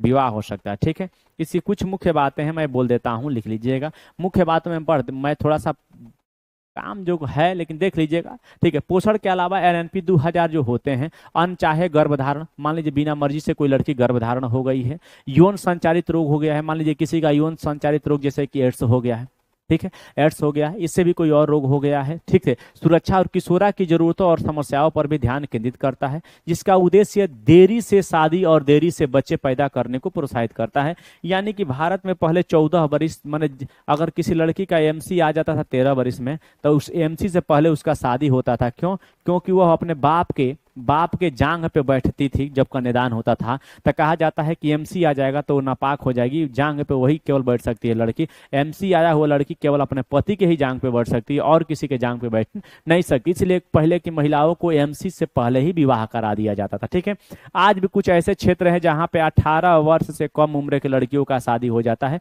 लेकिन मेरा मानना है कि उम्र कम से कम 22 से लेकर 24 वर्ष की उम्र में लड़की का शादी होना चाहिए। ठीक है, और लड़के का उम्र 25 से लेकर 27 वर्ष की उम्र में तब शादी, मैंने पूरा इन लोगों के अंदर मिच्योरिटी आ जाना चाहिए। ठीक है, मिच्योरिटी आ जाना चाहिए, ठीक ना, इसी के लिए कहता है जितना। और 2 बच्चों के बीच में गैप होना चाहिए, 5 वर्ष का कम से कम गैप होना चाहिए। कितना वर्ष? 5 वर्ष का कम से कम बच्चों में गैप होना चाहिए। इसका उद्देश्य बाल विवाह को रोकने के लिए भोजन की खुराक, पोषण संबंधी सेवाएं प्रदान करना और कानूनी उपायों को मजबूत करना है। यानी कह रहा है कि इसका मुख्य भूमिका क्या है, तो बाल विवाह को रोक देना है। बाल विवाह रोकना। आज भी बहुत जगह पे बाल विवाह होता है 12 से 14 वर्ष की उम्र में ही होती। इन लोगों को क्या पता होगा यार, आजकल मोबाइल का जमाना है, नहीं तीन लोग के नाड़ा खुद ठीक से बांधते नहीं आएगा, नाड़ा ठीक से बांधने नहीं आएगा। ठीक है, चलिएगा, अब सबका एक निचोड़ है, सबका निचोड़ का एक बार देख लेते हैं। ये तो मेरे लिए नहीं है लेकिन मैं ले लिया हूं पढ़ाने के लिए। ठीक है, अवदाब क्या होता है? ऋतु विज्ञान या जलवायु विज्ञान इसका अभिप्राय अपेक्षाकृत निम्न वायु वाले क्षेत्र से होता है। अवसादी सेल क्या होती है? अवसादों से बनी हुई सेल जिनमें प्राय परतदार संरचना होती है उसे अवसादी सेल कहते हैं। अग्नेय सेल जो कि ज्वालामुखी द्वारा होते हैं, वे सेल जो मैग्मा या लावा के पृथ्वी की सतह या पृथ्वी के भीतर जम जाने से बनती है। आधार जनसंख्या क्या होती है? दिए गए निश्चित समय के किसी क्षेत्र की कुल जनसंख्या को आधार जनसंख्या कहते हैं। ठीक है, आश्रित अनुपात क्या होता है? आश्रित आयु 15 वर्ष से कम एवं 60 वर्ष से अधिक एवं आर्थिक रूप से सक्रिय आयु 15 से 59 वर्ष के लोगों के बीच में ये अनुपात होता है। आंतरिक अपवाह क्या होता है? एक ऐसा अपवाह तंत्र जिसमें नदियों का जल महासागरों में नहीं पहुंचता है, वरना आंतरिक समुद्र या झीलों में गिर जाता है, यानी कि वो समुद्र में न जाकर इधर ही समाप्त हो जाता है। ठीक है, उच्चवाच क्या होता है? धरातल अथवा समुद्र की तलहटी पर प्राकृतिक रूप से रेखा में पाए जाने वाले ऊंचाइयों के अंतर को उच्चवाच कहते हैं। उपमहाद्वीप क्या होता है? एक बहुत बड़ा भूखंड जो महाद्वीप के शेष भाग से एक पृथक भौगोलिक इकाई के रूप में स्पष्टता अलग होता है। किशोरावस्था क्या होता है? किशोरावस्था वह आयु है जब कोई व्यक्ति बाल्यावस्था से अधिक आयु का होता है किंतु उसकी आयु प्रौढ़ से कम होती है। प्रौढ़ से क्या होती है? कम होती है। ऐसा व्यक्ति प्राय 10 से 19 वर्ष की आयु वर्ग में आते हैं। देखिए मेरा नहीं है लेकिन मैं पढ़ दे रहा हूं। जनसंख्या का घनत्व करे कि प्रति इकाई क्षेत्रफल में जैसे 1 वर्ग किलोमीटर में रहने वाले लोगों को संख्या को जनसंख्या घनत्व कहते हैं। भारत की जनसंख्या 382 प्रति व्यक्ति क्षेत्रफल है। कह रहा है कि जनसंख्या की वृद्धि दर, जनसंख्या की वृद्धि दर जनसंख्या बढ़ने की गति को बताता है। वृद्धि दर में बढ़ी हुई जनसंख्या की आधार वर्ष की जनसंख्या से तुलना की जाती है कि इस वार्षिक दशकीय वृद्धि गति से हुई है या नहीं हुई है। मतलब 2011 की जनगणना जब होगी से तुलना किया जाएगा जो अभी जनगणना हो रही, कितना बढ़ा कितना घटा। जन्म दर प्रति 1000 व्यक्तियों में जन्म लेने वाले जीवित शिशुओं की संख्या होती है, मृत नहीं जीवित शिशुओं की संख्या होती है। जलोढ़ मैदान नदियों द्वारा बहाकर लाए गए शिला कण कांच अथवा जलोढ़ मिट्टी से बना क्षेत्र को जलोढ़ मैदान कहते हैं। इसका 2 भाग होता है, खादर और बांगर। खादर और क्या होता है? बांगर होता है।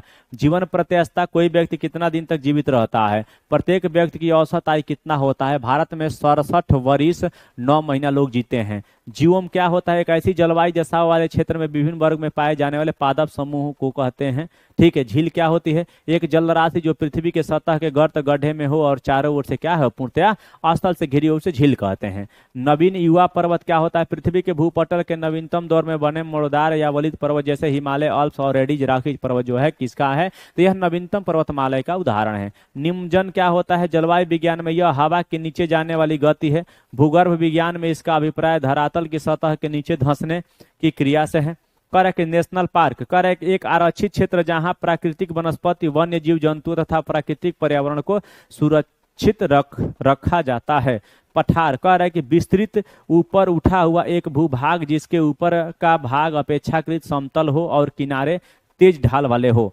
पर्यावरण क्या होता है? वह परिवेश अथवा परिस्थितियां जिसमें एक व्यक्ति अथवा वस्तु रहती हैं और अपना विशेष आचरण स्वभाव विकसित करती हैं। इसके अंतर्गत भौतिक संस्कृति दोनों तत्व आते हैं। अब है पर्वत क्या होता है सर? तब पृथ्वी के धरातल का ऊपर की ओर उठा हुआ एक भाग जो काफी ऊंचा होता है और साधारण तीव्र ढालों वाला होता है। ठीक है। पशु पक्षी किसी दिए हुए क्षेत्र की जैव संपदा होती है। ठीक है। प्रवसन क्या होता है?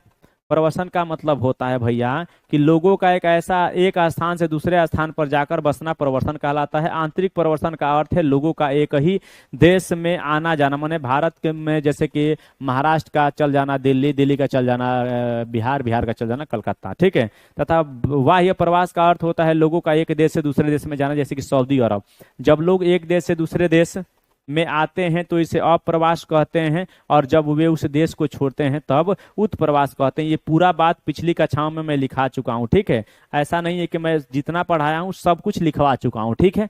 कह रहे कि पारिस्थितिकी तंत्र एक तंत्र जो भौतिक पर्यावरण तथा उसमें रहने वाले जीवों से मिलकर बना है। भ्रंश क्या होता है? आंतरिक हलचलों के कारण भूपृष्ठ पर पड़ी दरारें जिनके सहारे चट्टानें खिसक जाती है। भारतीय भूभाग क्या है? भारत का वह भाग जो कि जम्मू कश्मीर से लेकर कन्याकुमारी तक गुजरता से लेकर अरुणाचल प्रदेश तक फैला हुआ है। मैं बता दिया हूं। ये जितना अभी तक जो आप चैप्टर पढ़े हैं ना, 1 से लेकर 6 तक, उस सबका ये सार है। ठीक है। भारतीय मानक समय, भारत का मानक समय मध्याह्न रेखा 82.5 डिग्री पूर्वी देशांतर है जो भारत के 5 राज्यों से जाता है, उत्तर प्रदेश, मध्य प्रदेश, आंध्र प्रदेश, छत्तीसगढ़, उड़ीसा। ठीक है। ये पूरा चैप्टर का सार है, ऐसा नहीं है कि इसी चैप्टर का, पूरा चैप्टर का सार है। अब यहाँ पे हो जाता है समाप्त। अब यहाँ पर हो जाता है समाप्त आपका। अब एनसीईआरटी बुक लाते हैं, एनसीईआरटी बुक लाते हैं और आपको धीरे से पढ़ाते हैं। ठीक है। धीरे से पढ़ाते हैं, आप लोग अच्छे से पढ़ लीजिएगा। ठीक है। चलिए अब हमें दीजिए इजाजत, आते हैं एनसीईआरटी बुक में। 10 सेकेंड का टाइम लगेगा, तब तक अपना ख्याल रखिए। Bye bye.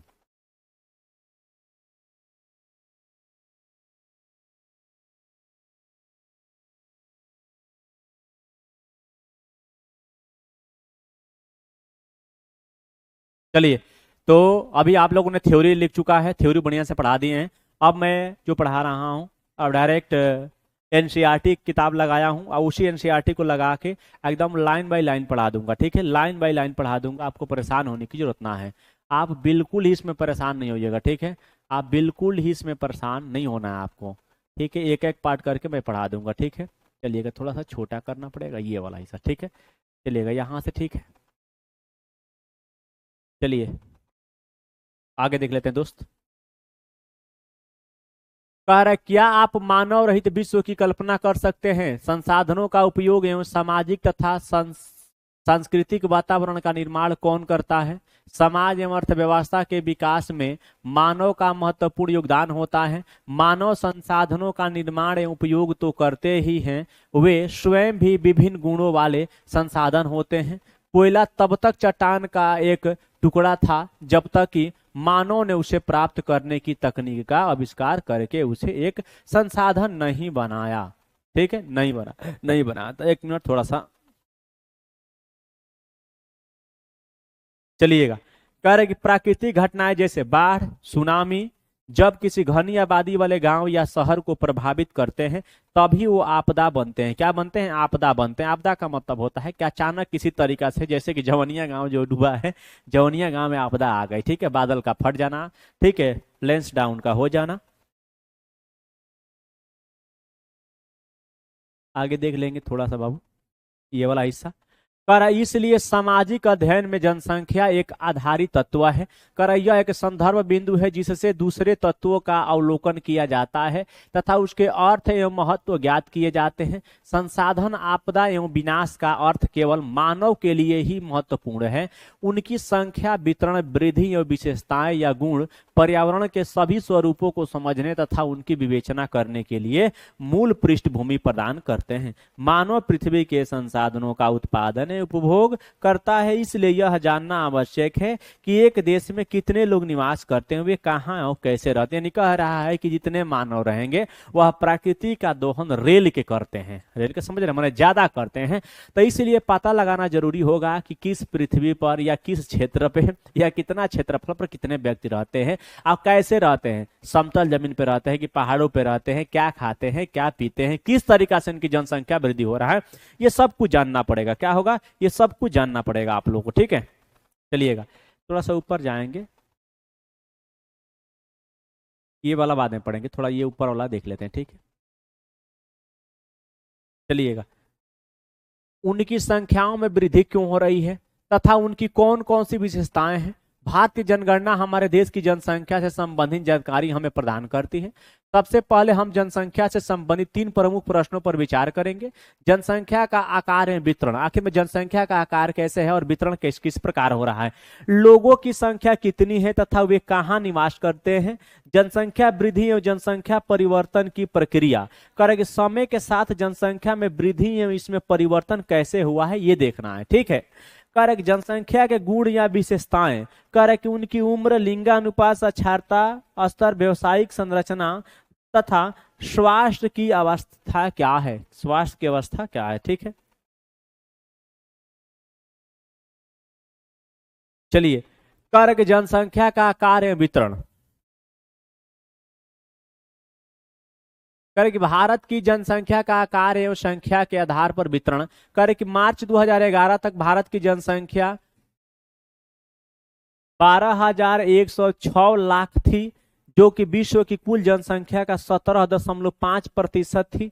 यह 12.1 करोड़ लोग भारत के 32.8 लाख वर्ग किलोमीटर विश्व के स्थलीय भूभाग का 2.4% के विशाल क्षेत्र में असमान रूप से वितरित हुए। इसका कहने का मतलब होता है कि 2011 के जनगणना के अनुसार भारत की 121 करोड़ या 120 करोड़ जनसंख्या थी। वो जनसंख्या भारत के क्षेत्रफल 32,87,263 वर्ग किलोमीटर के क्षेत्र पे फैले हुए, जो कि विश्व के क्षेत्रफल का 2.43%, यानी भारत का क्षेत्रफल विश्व के क्षेत्रफल का 2.43% है। और जनसंख्या में कहेंगे दूसरा स्थान है। जनसंख्या में अगर कह देंगे तो कितना हो जाएगा, तो ये कह दीजिएगा सर कि 17.5%। ठीक है, कह रहा है कि एक निश्चित समय अंतराल में जनसंख्या की आधिकारिक गणना जनगणना कहलाती है। भारत में सबसे पहले 1872 में जनगणना की गई थी। हालांकि 1881 में पहली बार एक संपूर्ण जनगणना की जा सकी। उसी समय से प्रत्येक 10 वर्ष पर जनगणना होती है। भारतीय जनगणना जनसांख्यिकी, सामाजिक तथा आर्थिक आंकड़ों का सबसे बृहद स्रोत है। क्या आपने कभी जनगणना रिपोर्ट देखी है? आप अपने पुस्तकालय में इसे देख सकते हैं। यानी कह रहा है कि भारत की जनगणना सबसे पहले ब्रिटिश काल में हुई थी, लॉर्ड मियो के समय 1872 में, लेकिन नियमित जो जनगणना हुई वो 1881 में लॉर्ड रिपन के समय हुई थी। क्या हुई थी? लॉर्ड रिपन के समय हुई थी 1881 में। एक बात याद रखना, ठीक ना? तो कहेंगे जी सर एक बात याद है मुझे। चलिए,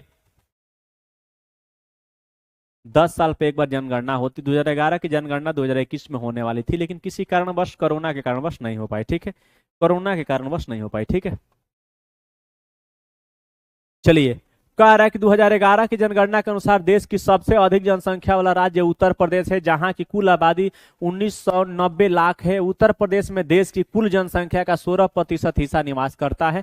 दूसरी ओर हिमालय क्षेत्र के राज्य सिक्किम की आबादी केवल 6 लाख ही है तथा लक्षद्वीप में केवल 64,429 लोग ही रहते हैं। मतलब 64,429 लोग ही क्या करते हैं? निवास करते हैं। यानी कि सिक्किम में जनसंख्या में सबसे कम है, सबसे ज्यादा उत्तर प्रदेश में है, और लद्दाख में सबसे क्या बोलते हैं, लक्षद्वीप में सबसे कम है। इतना ही है। ठीक है, चलिएगा, यहाँ पे थोड़ा सा आंकड़ा अगर आप लोग देखना चाहें तो आंकड़ा मैं यहाँ पे दिखा सकता हूँ। ठीक है, देखिएगा यहाँ पे।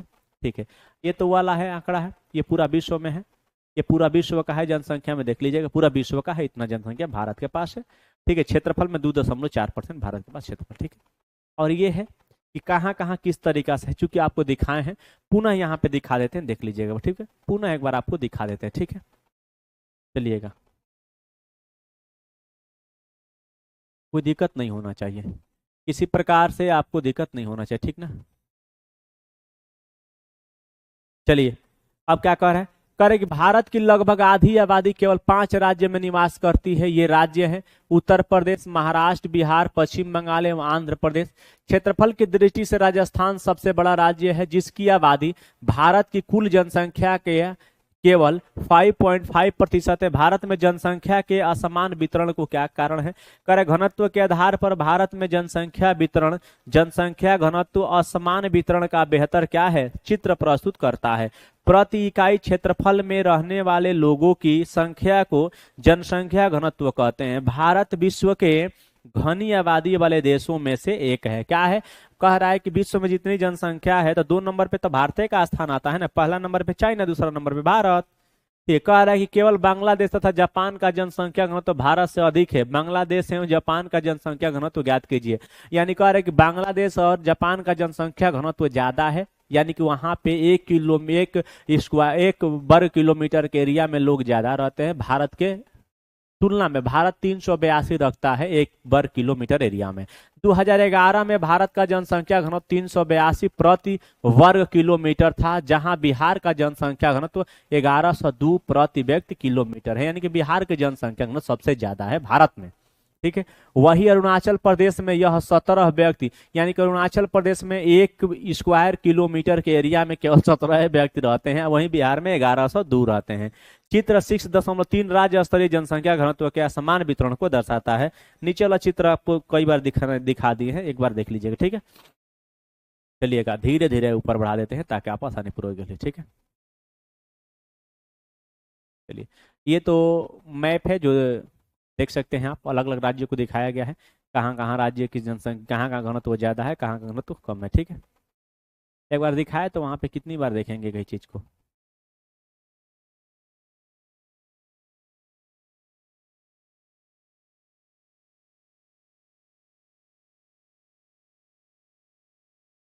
चलिए देख लेते हैं। कह रहा है कि 250 व्यक्ति पर प्रति वर्ग किलोमीटर से कम जनसंख्या वाले घनत्व वाले राज्य के नाम बताइए। पर्वतीय क्षेत्र तथा प्रतिकूल जलवायु अवस्थाएं इन क्षेत्रों की विरल जनसंख्या के लिए उत्तरदायी हैं। किस राज्य का जनसंख्या घनत्व 250 प्रति वर्ग किलोमीटर से भी कम है और क्यों? असम एवं अधिकतर प्रायद्वीपीय राज्यों का जनसंख्या घनत्व मध्यम है, ठीक है। कह रहा है कि औसतन कुछ राज्यों के जनसंख्या घनत्व मध्यम है। पहाड़ी कटे छटे एवं पथरीली भूभाग, मध्यम से कम वर्षा, छिछली एवं कम उपजाऊ मिट्टी इन राज्यों के जनसंख्या घनत्व को क्या करती है? प्रभावित करती है। उत्तरी मैदानी भाग एवं दक्षिणी में केरल का जनसंख्या घनत्व बहुत अधिक है, क्योंकि यहाँ समतल मैदान एवं उपजाऊ मिट्टी पाई जाती है तथा पर्याप्त मात्रा में वर्षा होती है। उत्तरी मैदान के अधिक जनसंख्या घनत्व वाले 3 राज्यों के नाम आप लोग अपने मन से बताइएगा, हम क्या करेंगे उसको सुनते रहेंगे, ठीक है। चलिएगा, ये चित्र देख सकते हैं किस किस तरीका से जनसंख्या में वृद्धि हुई है, ठीक है। किस किस तरीका से जनसंख्या में वृद्धि हुई है, ठीक है दोस्त। ये ऊपर नीचे कर करके पढ़ाने वाला समस्या बड़ा बाउर जैसा लगता है। चलिए, कारक जनसंख्या वृद्धि और जनसंख्या परिवर्तन की प्रक्रिया। जनसंख्या एक परिवर्तनशील प्रक्रिया है। आबादी की संख्या, वितरण एवं संगठन में लगातार परिवर्तन होता है। यह परिवर्तन 3 प्रक्रियाओं जन्म, मृत्यु एवं प्रवास के आपसी संयोजन के प्रभाव के कारण होता है। जनसंख्या वृद्धि, जनसंख्या वृद्धि का अर्थ होता है किसी विशेष समय अंतराल में, जैसे 10 वर्षों के भीतर किसी देश राज्य के निवासियों की संख्या में परिवर्तन। इस प्रकार के परिवर्तन को 2 प्रकार से व्यक्त किया जा सकता है। पहला सापेक्ष वृद्धि तथा दूसरा प्रति वर्ष होने वाले प्रतिशत परिवर्तन के द्वारा। कार्य कि प्रत्येक वर्ष या एक दशक में बढ़ी जनसंख्या कुल संख्या में वृद्धि का परिमाण है, ठीक है। वृद्धि का परिमाण है, एक बात याद रखिएगा, ठीक है। पहले ही जनसंख्या जैसे 2001 की जनसंख्या को बाद की जनसंख्या जैसे 2011 की जनसंख्या से घटाकर इसे प्राप्त किया जाता है। इसे निरपेक्ष वृद्धि कहा जाता है। यानी कह रहा है कि मान लो हमारी सरकारी इनकम 2001, मान लो 2024 में हमने कितना कमाया, आज 2025 में कितना कमाया, दोनों को घटा देंगे तब पता चल जाएगा हमारी वृद्धि हुई कि घटोतरी हुई है। जनसंख्या की वृद्धि दर दूसरा महत्वपूर्ण पहलू है। इसका अध्ययन प्रति वर्ष प्रतिशत में किया जाता है कि कितना, जैसे कि कितना हुआ है पिछली साल के जनसंख्या में, ठीक है। चलिए देख सकते हैं भारत की कुल जनसंख्या 1901 से 2011 जनसंख्या 10 लाख में किस किस तरीका से वृद्धि हुई है, आप एक नजर देख सकते हैं। थोड़ा सा मैं हट जाता हूं ताकि आसानी पूर्वक हो देखने में, ठीक है। चलिए, कह रहा है कि प्रति वर्ष 2% वृद्धि के दर का अर्थ है कि दिए हुए किसी वर्ष की मूल जनसंख्या में प्रत्येक 100 व्यक्तियों पर 2 व्यक्तियों की वृद्धि है। माने 100 व्यक्ति पर 2 व्यक्ति क्या हो रहे हैं? वृद्धि हो रहे हैं। इसे वार्षिक वृद्धि दर कहा जाता है। भारत की आबादी 1951 से 51 में 3,610 लाख से बढ़कर 2011 में 12,100 लाख हो गई है। भारत की जनसंख्या वृद्धि का परिणाम है उधर, बाप रे बाप, ऐसे हो रहा है तो जनसंख्या विस्फोट हो जाएगी हमारे यहाँ। लेकिन अब भारत में औसतन बच्चों की जन्म दर कम हो गई है, ठीक है। औसतन आजकल के लोग 2 या 1.5 बच्चे जन्म करते हैं, 2 या 1.5 बच्चे जन्म कर कहेंगे सर 1.5, हाँ औसत निकालेंगे तो कभी कभी 1.5 आ जाता है, किसी का 3 हो जाएगा तो किसी का 1 ही हो जाएगा, तो औसतन में आ जाएगा, ठीक है। करके सारणी 6.1 है, चित्र 6.4 और यहाँ 6.4 बहुत दर्शाते हैं कि 1951 से 1981 तक जनसंख्या की वार्षिक वृद्धि दर नियमित रूप से बढ़ रही थी। ये जनसंख्या में तीव्र वृद्धि की व्याख्या करते हैं, जो 1951 में इतना लाख से 1981 में इतना लाख हो गए थे, ठीक है, इतना है। करेक्ट। किंतु 1981 से वृद्धि दर धीरे धीरे कम होने लगी। इस दौरान जन्म दर में तेजी से कमी आई। अब फिर 1951 में ये क्या 1921 में, अच्छा 81 वाला है, ठीक, हम जाने कि 1921 वाला कह रहे हैं, ठीक है। चलिए केवल 1990 में कुल जनसंख्या 1820 लाख की वृद्धि हुई थी। इतनी बड़ी वार्षिक वृद्धि इससे पहले कभी नहीं हुई थी। इस पर ध्यान देना आवश्यक है कि भारत की आबादी बहुत अधिक है। जब विशाल जनसंख्या में कम वार्षिक दर लगाया जाता है तब इसमें सापेक्ष वृद्धि दर बहुत अधिक होती है। करे कि जब 10 करोड़ जनसंख्या में न्यूनतम दर से भी वृद्धि होती है तब भी जुड़ने वाले लोगों की कुल संख्या बहुत अधिक होती है। क्या होती है? कुल संख्या बहुत अधिक होती है। भारत की वर्तमान जनसंख्या में वार्षिक वृद्धि संसाधनों एवं पर्यावरण के संरक्षण को निष्क्रिय करने के लिए पर्याप्त है। क्या करने के लिए? निष्क्रिय करने के लिए पर्याप्त है। कर वृद्धि दर में कमी जन्म दर नियंत्रण के लिए किए जा रहे प्रयासों की सफलता को प्रदर्शित करता है। इसके बावजूद जनसंख्या की वृद्धि जारी है तथा 2045 तक भारत चीन को पीछे छोड़ते हुए विश्व के सबसे अधिक आबादी वाला देश बन सकता है। यानी कह रहा है कि भारत आने वाले समय में चीन को पीछे छोड़ देगा, जनसंख्या के माने में 1 नंबर पे हो जाएगा, ठीक है। यानी कि भारत की जनसंख्या कितनी बढ़ रही है इससे आप अंदाजा लगा सकते हैं, ठीक है। चाइना में सब बूढ़ हो गए हैं। जनसंख्या वृद्धि परिवर्तन की प्रक्रिया कर जनसंख्या में होने वाले परिवर्तन 3 मुख्य प्रक्रिया है। जन्म दर होता है, मृत्यु दर होता है और प्रवास होता है, ठीक है। अगर जन्म दर कम हो गई, मृत्यु दर ज्यादा हो गई तो जनसंख्या घट जाएगी। यदि जन्म दर ज्यादा हो जाएगा, मृत्यु दर कम हो जाएगी, जनसंख्या बढ़ जाएगी। जन्म दर एवं मृत्यु दर के बीच का अंतर जनसंख्या की प्राकृतिक वृद्धि है। 1 वर्ष में प्रति 1000 व्यक्तियों में जितने जीवित बच्चों का जन्म होता है उसे जन्म दर कहा जाता है। कर यह वृद्धि का एक प्रमुख घटक है क्योंकि भारत में हमेशा जन्म दर मृत्यु दर से क्या रहा है? अधिक रहा है। यानी कि जन्म दर हमेशा मृत्यु दर से अधिक रहना भी चाहिए, हमेशा रहना भी चाहिए। अगर जन्म दर कम हो गया, मृत्यु दर अगर ज्यादा हो गया तो जनसंख्या घटेगी, बढ़ेगी नहीं। आज जन्म दर और मृत्यु दर दोनों बराबर हैं तो जनसंख्या क्या रहेगी? इक्वल रहेगी, ठीक है।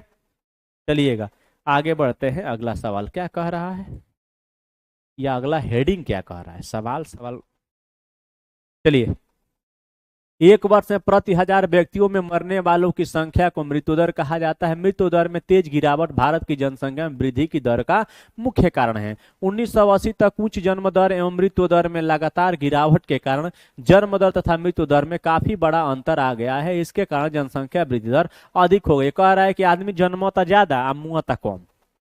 1981 से धीरे धीरे जन्म दर में भी गिरावट आनी शुरू हुई है, जिसके परिणाम स्वरूप जनसंख्या वृद्धि दर में भी गिरावट आई है। इस प्रकार के चलन का क्या कारण है? जनसंख्या वृद्धि का तीसरा घटक है प्रवास। माने प्रवास मतलब एक जगह से दूसरे जगह पे चले जाना, एक देश से दूसरे देश चले जाना, ठीक है। कह रहा है कि लोगों का एक क्षेत्र से दूसरे क्षेत्र में चले जाने का वो प्रवास कहते हैं। प्रवास आंतरिक देश के भीतर या अंतर्राष्ट्रीय देशों के बीच हो सकता है। आंतरिक प्रवाह जनसंख्या के आकार में कोई परिवर्तन नहीं लाता है, लेकिन यह एक देश के भीतर जनसंख्या के वितरण को प्रभावित करता है। अच्छा, आंतरिक प्रवास माने खूब से खूब यूपी से बिहार जीव, बिहार से झारखंड जीव, झारखंड से कहीं और चल जीव, लेकिन रहबा तो भारते में, तो रहबा तो भारते में। लेकिन अगर दूसरा देश चल गलो तब तो अब तार जनसंख्या घटोतरी में गिनाए लगी, ठीक ना। जनसंख्या वितरण एवं उसके घटकों को परिवर्तित करने में प्रवास की महत्वपूर्ण क्या रही है? भूमिका रही है। करे कि मानचित्र पर अपने दादा दादी, नाना नानी, माता पिता के जन्म के समय प्रवास को दर्शाइए। प्रत्येक प्रवास के कारण आज जितने आप लोग अमेरिका में देखते हैं कि अमेरिका है, भारतीय मूल के नागरिक है, ब्रिटेन है, दक्षिण अफ्रीका, ये सब पहले कैदी बन के गए, माने सब पहले मजदूर बन के गए थे, माने बेचा गया था इनको। जाकर वहां पे रहे, धीरे धीरे देश आजाद हुआ तो वहां की नागरिकता ले लिए, कहे कि अब हम नौकर ना रहेंगे। ठीक है, आपको क्या लग रहा है कि अमेरिका में लोग जाके घर बना लिए हैं? अरे भाई, वहाँ के मूल निवासी नहीं हुए, वहाँ उनको जबरन भेजा गया था। भारत में अधिकतर प्रवास ग्रामीण से शहरी क्षेत्र में होता है, क्योंकि ग्रामीण क्षेत्र में अपकर्षण कारक प्रभावी होते हैं। ये ग्रामीण क्षेत्र में गरीबी एवं बेरोजगारी की प्रतिकूल अवस्थाएं हैं, तथा नगर अभिकर्षण प्रभाव रोजगार में वृद्धि एवं अच्छे जीवन स्तर को दर्शाता है। प्रवास जनसंख्या परिवर्तन का एक महत्वपूर्ण घटक है। ये केवल जनसंख्या के आकार को ही प्रभावित नहीं करता, बल्कि उम्र एवं लिंग के दृष्टिकोण से नगरीय एवं ग्रामीण जनसंख्या की संरचना को भी परिवर्तित करता है। कह रहा है कि भारत में ग्रामीण नगरीय प्रवास के कारण शहरों तथा नगरों की जनसंख्या में नियमित वृद्धि हुई है। 1951 में कुल जनसंख्या की 17.29% नगरीय जनसंख्या थी, जो 2011 में बढ़ के कितना हो गई है दोस्त? तो देख लेते हैं कितना हो गई है। 2011 में बढ़ के 31.80% हो गई है। 31.80% हो गई है। एक दशक 2001 से 2011 के भीतर 10 लाख से अधिक जनसंख्या वाले नगरों की संख्या 35 से बढ़कर 53 हो गई है। आय संरचना, किसी देश में जनसंख्या की आय संरचना कहाँ के विभिन्न आयु समूहों के लोगों की संख्या को बताता है। यह जनसंख्या की मूल विशेषताओं में से एक है। ठीक है, एक व्यक्ति की आयु उसकी इच्छा, खरीदारी तथा काम करने की क्षमता को पर्याप्त रूप से प्रभावित करती है। परिणाम स्वरूप बच्चे, वयस्क एवं वृद्धों की संख्या एवं प्रतिशत किसी भी क्षेत्र के आबादी के सामाजिक एवं आर्थिक ढांचे के निर्धारक होती है। किसी राष्ट्र की आबादी को सामान्यतः 3 वर्गों में बांटा जाता है। बांट लेते हैं हम भी किस किस अवस्था में। आप तो लिख लिए हैं, लेकिन फिर भी पढ़ लेते हैं एक बार, क्या हो जाएगा। बच्चे सामान्यतः 15 वर्ष से कम, ये आर्थिक रूप से उत्पादनशील नहीं होते हैं, ये खाते हैं। इनको भोजन, वस्त्र एवं स्वास्थ्य संबंधी सुविधाएं उपलब्ध कराने की आवश्यकता होती है, यानी खर्चीले होते हैं। वयस्क 15 से 59 कह रहा है कि ये आर्थिक रूप से उत्पादनशील तथा जैविक रूप से प्रजननशील होते हैं। यह जनसंख्या का कार्यशील वर्ग है, यानी कि इसी में जनसंख्या कार्य करती है, सरकार के जीडीपी में सहयोग बढ़ाती है। ठीक है, वृद्धि 59 से अधिक कर कि आर्थिक रूप से उत्पादनशील या अवकाश प्राप्त हो सकते हैं। ये स्वैच्छिक रूप से कार्य कर सकते हैं, लेकिन भर्ती प्रक्रिया के द्वारा इनकी नियुक्ति नहीं की जा सकती। अपन गाय, भैंस, मुर्गा, मुर्गी पोष सकने से भाई। वयस्क 58.7%, वृद्ध 6.9%, बच्चे 34.4% है। ठीक है, अभी भारत सरकार के पास सबसे ज्यादा अपॉर्चुनिटी है कि यह युवाओं को रोजगार दे देगी, तो भारत सरकार की जीडीपी बढ़ जाए, क्योंकि भारत के पास सबसे ज्यादा, विश्व में सबसे ज्यादा कहीं युवा है तो भारत में है। ठीक है, कह रहे कि बच्चों तथा वृद्धों का प्रतिशत जनसंख्या के आश्रित अनुपात को प्रभावित करता है, क्योंकि ये समूह उत्पादक नहीं होते हैं। भारत की जनसंख्या में इन तीनों समूहों के अनुपात को चित्र 6.1 में दर्शाया गया है। क्रियाकलाप, कह रहे कि आप अपने क्षेत्र में ऐसे कर सकते हैं। चलिए, लिंगानुपात क्या होता है? प्रत्येक 1000 पुरुषों पर कितनी महिलाओं की संख्या होती है, उसे लिंगानुपात कहा जाता है। 1000 पुरुषों पर महिलाओं की संख्या को लिंगानुपात कहा जाता है। यह जानकारी किसी दिए गए समय में समाज में पुरुषों एवं महिलाओं के बीच समानता की सीमा मापने के लिए महत्वपूर्ण सामाजिक सूचक है। मैंने कह रहा है कि महिला, क्या बेटी को लोग नहीं ना मार रहे हैं जन्मने से पहले? कह रहा है कि देश में लिंगानुपात प्राय महिलाओं के पक्ष में नहीं होता है। ऐसा क्यों होता है, इसका पता लगाइए। 1951 से 2001 के बीच के लिंगानुपात को सारणी इतना में दर्शाया गया है, जो कि सारणी आपके नीचे है। इसमें देख लीजिएगा किस किस तरीके से लिंगानुपात हुआ। ठीक है, चलिएगा। कह रहा है कि 1951 महिला 946 थी, 1961 में 41 घट गई, 1971 में और घट गई, 1981 में थोड़ा सा बढ़ी, 1991 में फिर घट गई, 2001 में थोड़ा बढ़ी और 2011 में बढ़ी। यानी कि महिलाओं की स्थिति बढ़ रही है, महिलाओं की जनसंख्या बढ़ रही है, पुरुषों की जनसंख्या के समान समान चल रही। ठीक है, से यहाँ पढ़ लीजिएगा। ठीक है, कर केरल में 1000 पुरुषों पर 1084 महिलाएं हैं, वहीं सबसे ज्यादा है। और सबसे कम वहीं हरियाणा में है, 879 में है ना जी।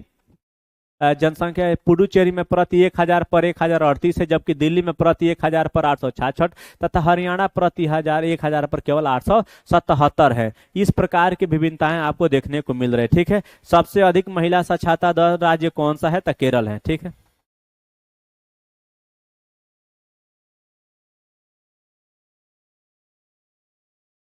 आज भी अगर एक पुरुष एक महिला से शादी कर लेता है तो भारत में आज भी 57 गो पुरुष कुंवारे मर जाएंगे। साक्षरता दर, करेक्ट। साक्षरता दर किसी जनसंख्या का बहुत ही महत्वपूर्ण गुण है। स्पष्टतः केवल एक शिक्षित और जागरूकता नागरिक ही बुद्धिमत्ता पूर्ण निर्णय ले सकता है तथा शोध एवं विकास से कार्य कर सकता है। साक्षरता स्तर में कमी आर्थिक प्रगति में गंभीर बाधा है।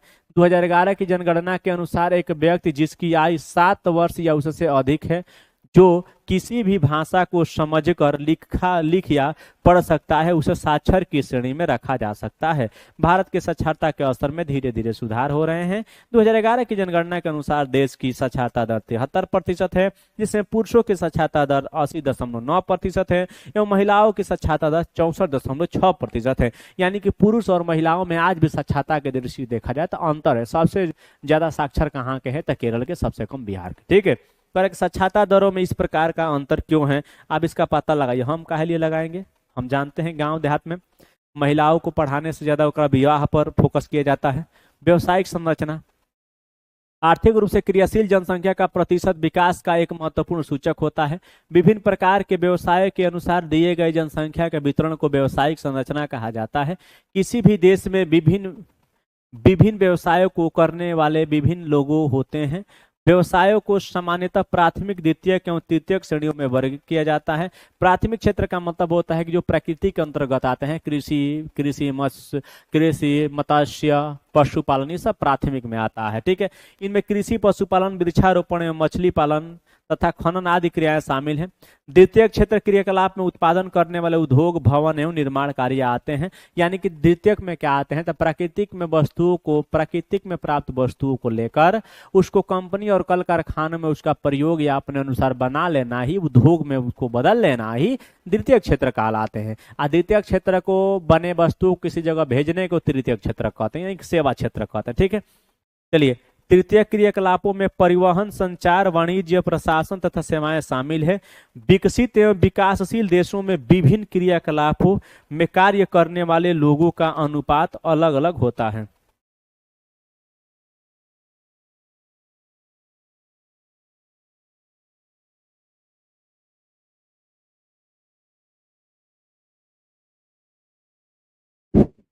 कारण कि विकसित देशों में द्वितीय एवं तृतीय क्रियाकलापों में कार्य करने वाले लोगों की संख्या का अनुपात अधिक होता है। विकासशील देश में प्राथमिक क्रियाकलापों में कार्यरत लोगों का अनुपात अधिक होता है। भारत में कुल जनसंख्या का 64% भाग केवल कृषि कार्य करता है। कितना? आज भी भारत में 64% जनसंख्या कृषि में संलिप्त है, एक बात याद रखना है। ठीक है, चलिए, कह रहा है कि द्वितीय एवं तृतीय क्षेत्र में कार्यरत लोगों की संख्या का अनुपात क्रमशः 13,20,000% है। वर्तमान समय में बढ़ते हुए औद्योगिक एवं शहरीकरण में वृद्धि होने के कारण द्वितीय एवं तृतीय क्षेत्र में व्यावसायिक परिवर्तन हुए हैं। आजकल लोग कृषि छोड़कर उद्योग में जा रहे हैं, कंपनियों में काम करने के लिए जा रहे हैं। ठीक है, स्वास्थ्य, कारण स्वास्थ्य जनसंख्या की संरचना का एक महत्वपूर्ण घटक है जो कि विकास की प्रक्रिया को प्रभावित करता है। सही बात है, अगर हम स्वास्थ्य नहीं रहेंगे तो यहाँ पढ़ा पाएंगे, नहीं पढ़ा पाएंगे, यानी कि हमको स्वास्थ्य रहना बहुत जरूरी है। कह रहा है कि सरकारी कार्यक्रम के निरंतर प्रयास के द्वारा भारत की जनसंख्या के स्वास्थ्य स्तर में महत्वपूर्ण सुधार हुआ है।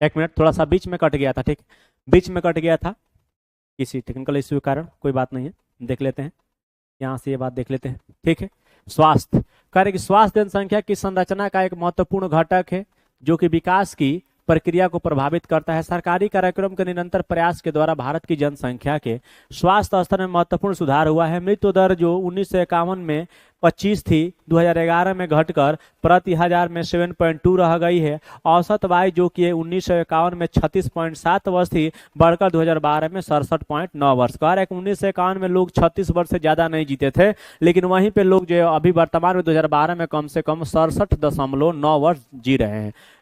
कार्य के महत्वपूर्ण सुधार बहुत से कारकों जैसे जन स्वास्थ्य, संक्रामक बीमारियों से बचाव एवं रोगों के इलाज में आधुनिक तकनीकों के प्रयोग के परिणाम स्वरूप हुआ है। कार्य के महत्वपूर्ण उपलब्धियों के बावजूद भारत के लिए स्वास्थ्य का स्तर एक मुख्य चिंता का विषय है। प्रति व्यक्ति कैलोरी की खपत अनुशंसित स्तर से काफी कम है तथा हमारी जनसंख्या का एक बहुत बड़ा भाग कुपोषण से प्रभावित है। यानी कुपोषण का मतलब होता है कि भरपूर उन्हें पोषण नहीं मिल पा रहा है, यानी कि खाना भी ऐसा नहीं मिल पा रहा है जिनका हो दिन का कैलोरी की आवश्यकता पूरा हो सके। ठीक है, चलिए, कह रहा है कि जनसंख्या जो कह रहा है कि शुद्ध पीने का पानी तथा मूल स्वास्थ्य रक्षा सुविधाएं ग्रामीण जनसंख्या के केवल 1/3 लोगों को उपलब्ध है। इन समस्याओं को एक उचित जनसंख्या नीति के द्वारा हल करने की आवश्यकता है। कि कह रहे किशोर जनसंख्या, कह रहे कि भारत की जनसंख्या का सबसे महत्वपूर्ण लक्षण इसकी किशोर जनसंख्या का आकार है। यह भारत की कुल जनसंख्या का 5वां भाग है। किशोर प्रायः 10 से 19 वर्ष की आयु वर्ग के होते हैं। ये भविष्य के सबसे महत्वपूर्ण मानव संसाधन है। किशोरों के लिए पोषक तत्वों की आवश्यकताएं बच्चों तथा वयस्क से अधिक होती है।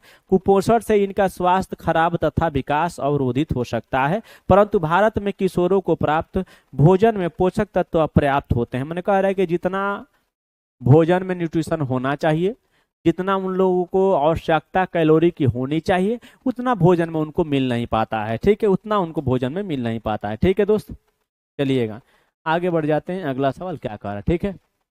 परंतु भारत में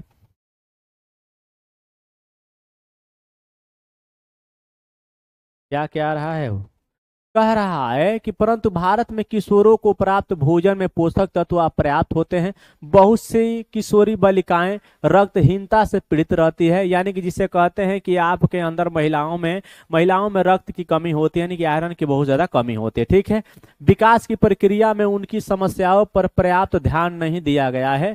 किशोर बालिकाओं के बारे में जान लीजिएगा।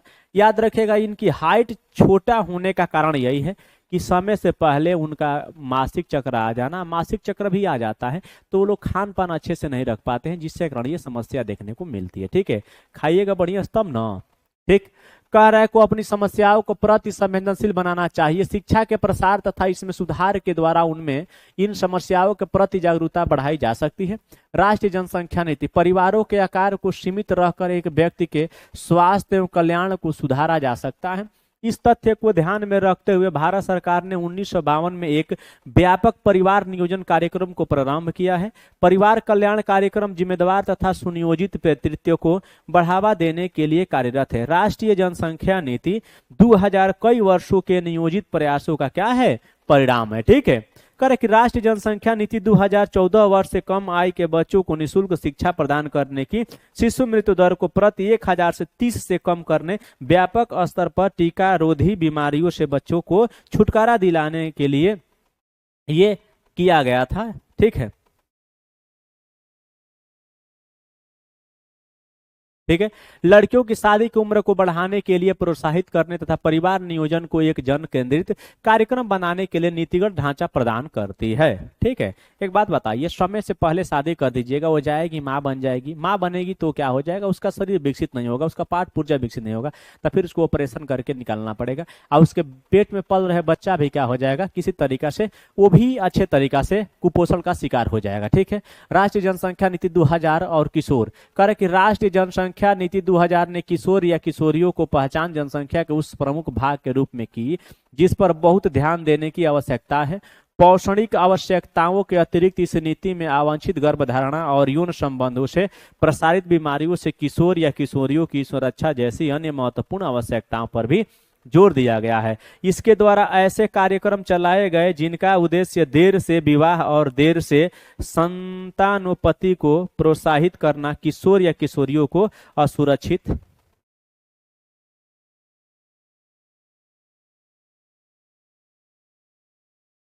ठीक है।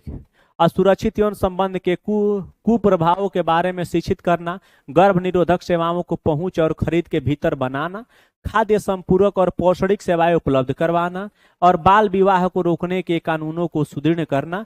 किसी भी राष्ट्र के लिए वहां के लोग बहुमूल्य संसाधन होते हैं। एक शिक्षित एवं स्वास्थ्य जनसंख्या ही कार्यक्षम शक्ति प्रदान करती है। यानी भारत की जनसंख्या, वो कहीं की जनसंख्या अगर कार्य करने में कुशल है, उसके पास कुशल की दास्ता है, यकीन मानिए वो देश का विकास होकर ही रहेगा। चाइना का विकास क्यों हो रहा है? क्योंकि वहां अपने यहाँ कोई भी कोर्स निकालता है तो 3 महीना 6 महीना के बाद एकदम सिखा के भेज देता है। ठीक है, ये प्रश्न है, इसका आंसर आप लोग दे दीजिएगा।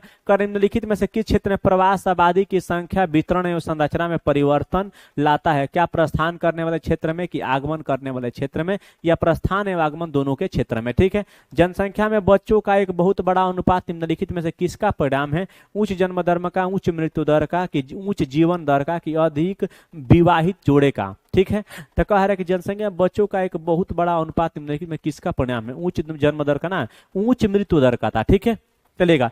निम्नलिखित में से कौन सा एक जनसंख्या वृद्धि का परिणाम दर्शाता है? एक क्षेत्र की कुल जनसंख्या, प्रत्येक वर्ष लोगों की संख्या में होने वाली वृद्धि। ठीक है, प्रति 1000 पुरुषों पर महिलाओं की संख्या, नहीं, कौन सा एक जनसंख्या वृद्धि कह रहा है? 2011 की जनगणना के अनुसार एक साक्षर व्यक्ति वह है जो अपने नाम को पढ़ एवं लिख सकता है, जो किसी भी भाषा में पढ़ एवं लिख सकता है। जिसकी उम्र ना पढ़ लिख सकता है, किसी भी भाषा में पढ़ लिख सकता है वो। ठीक है,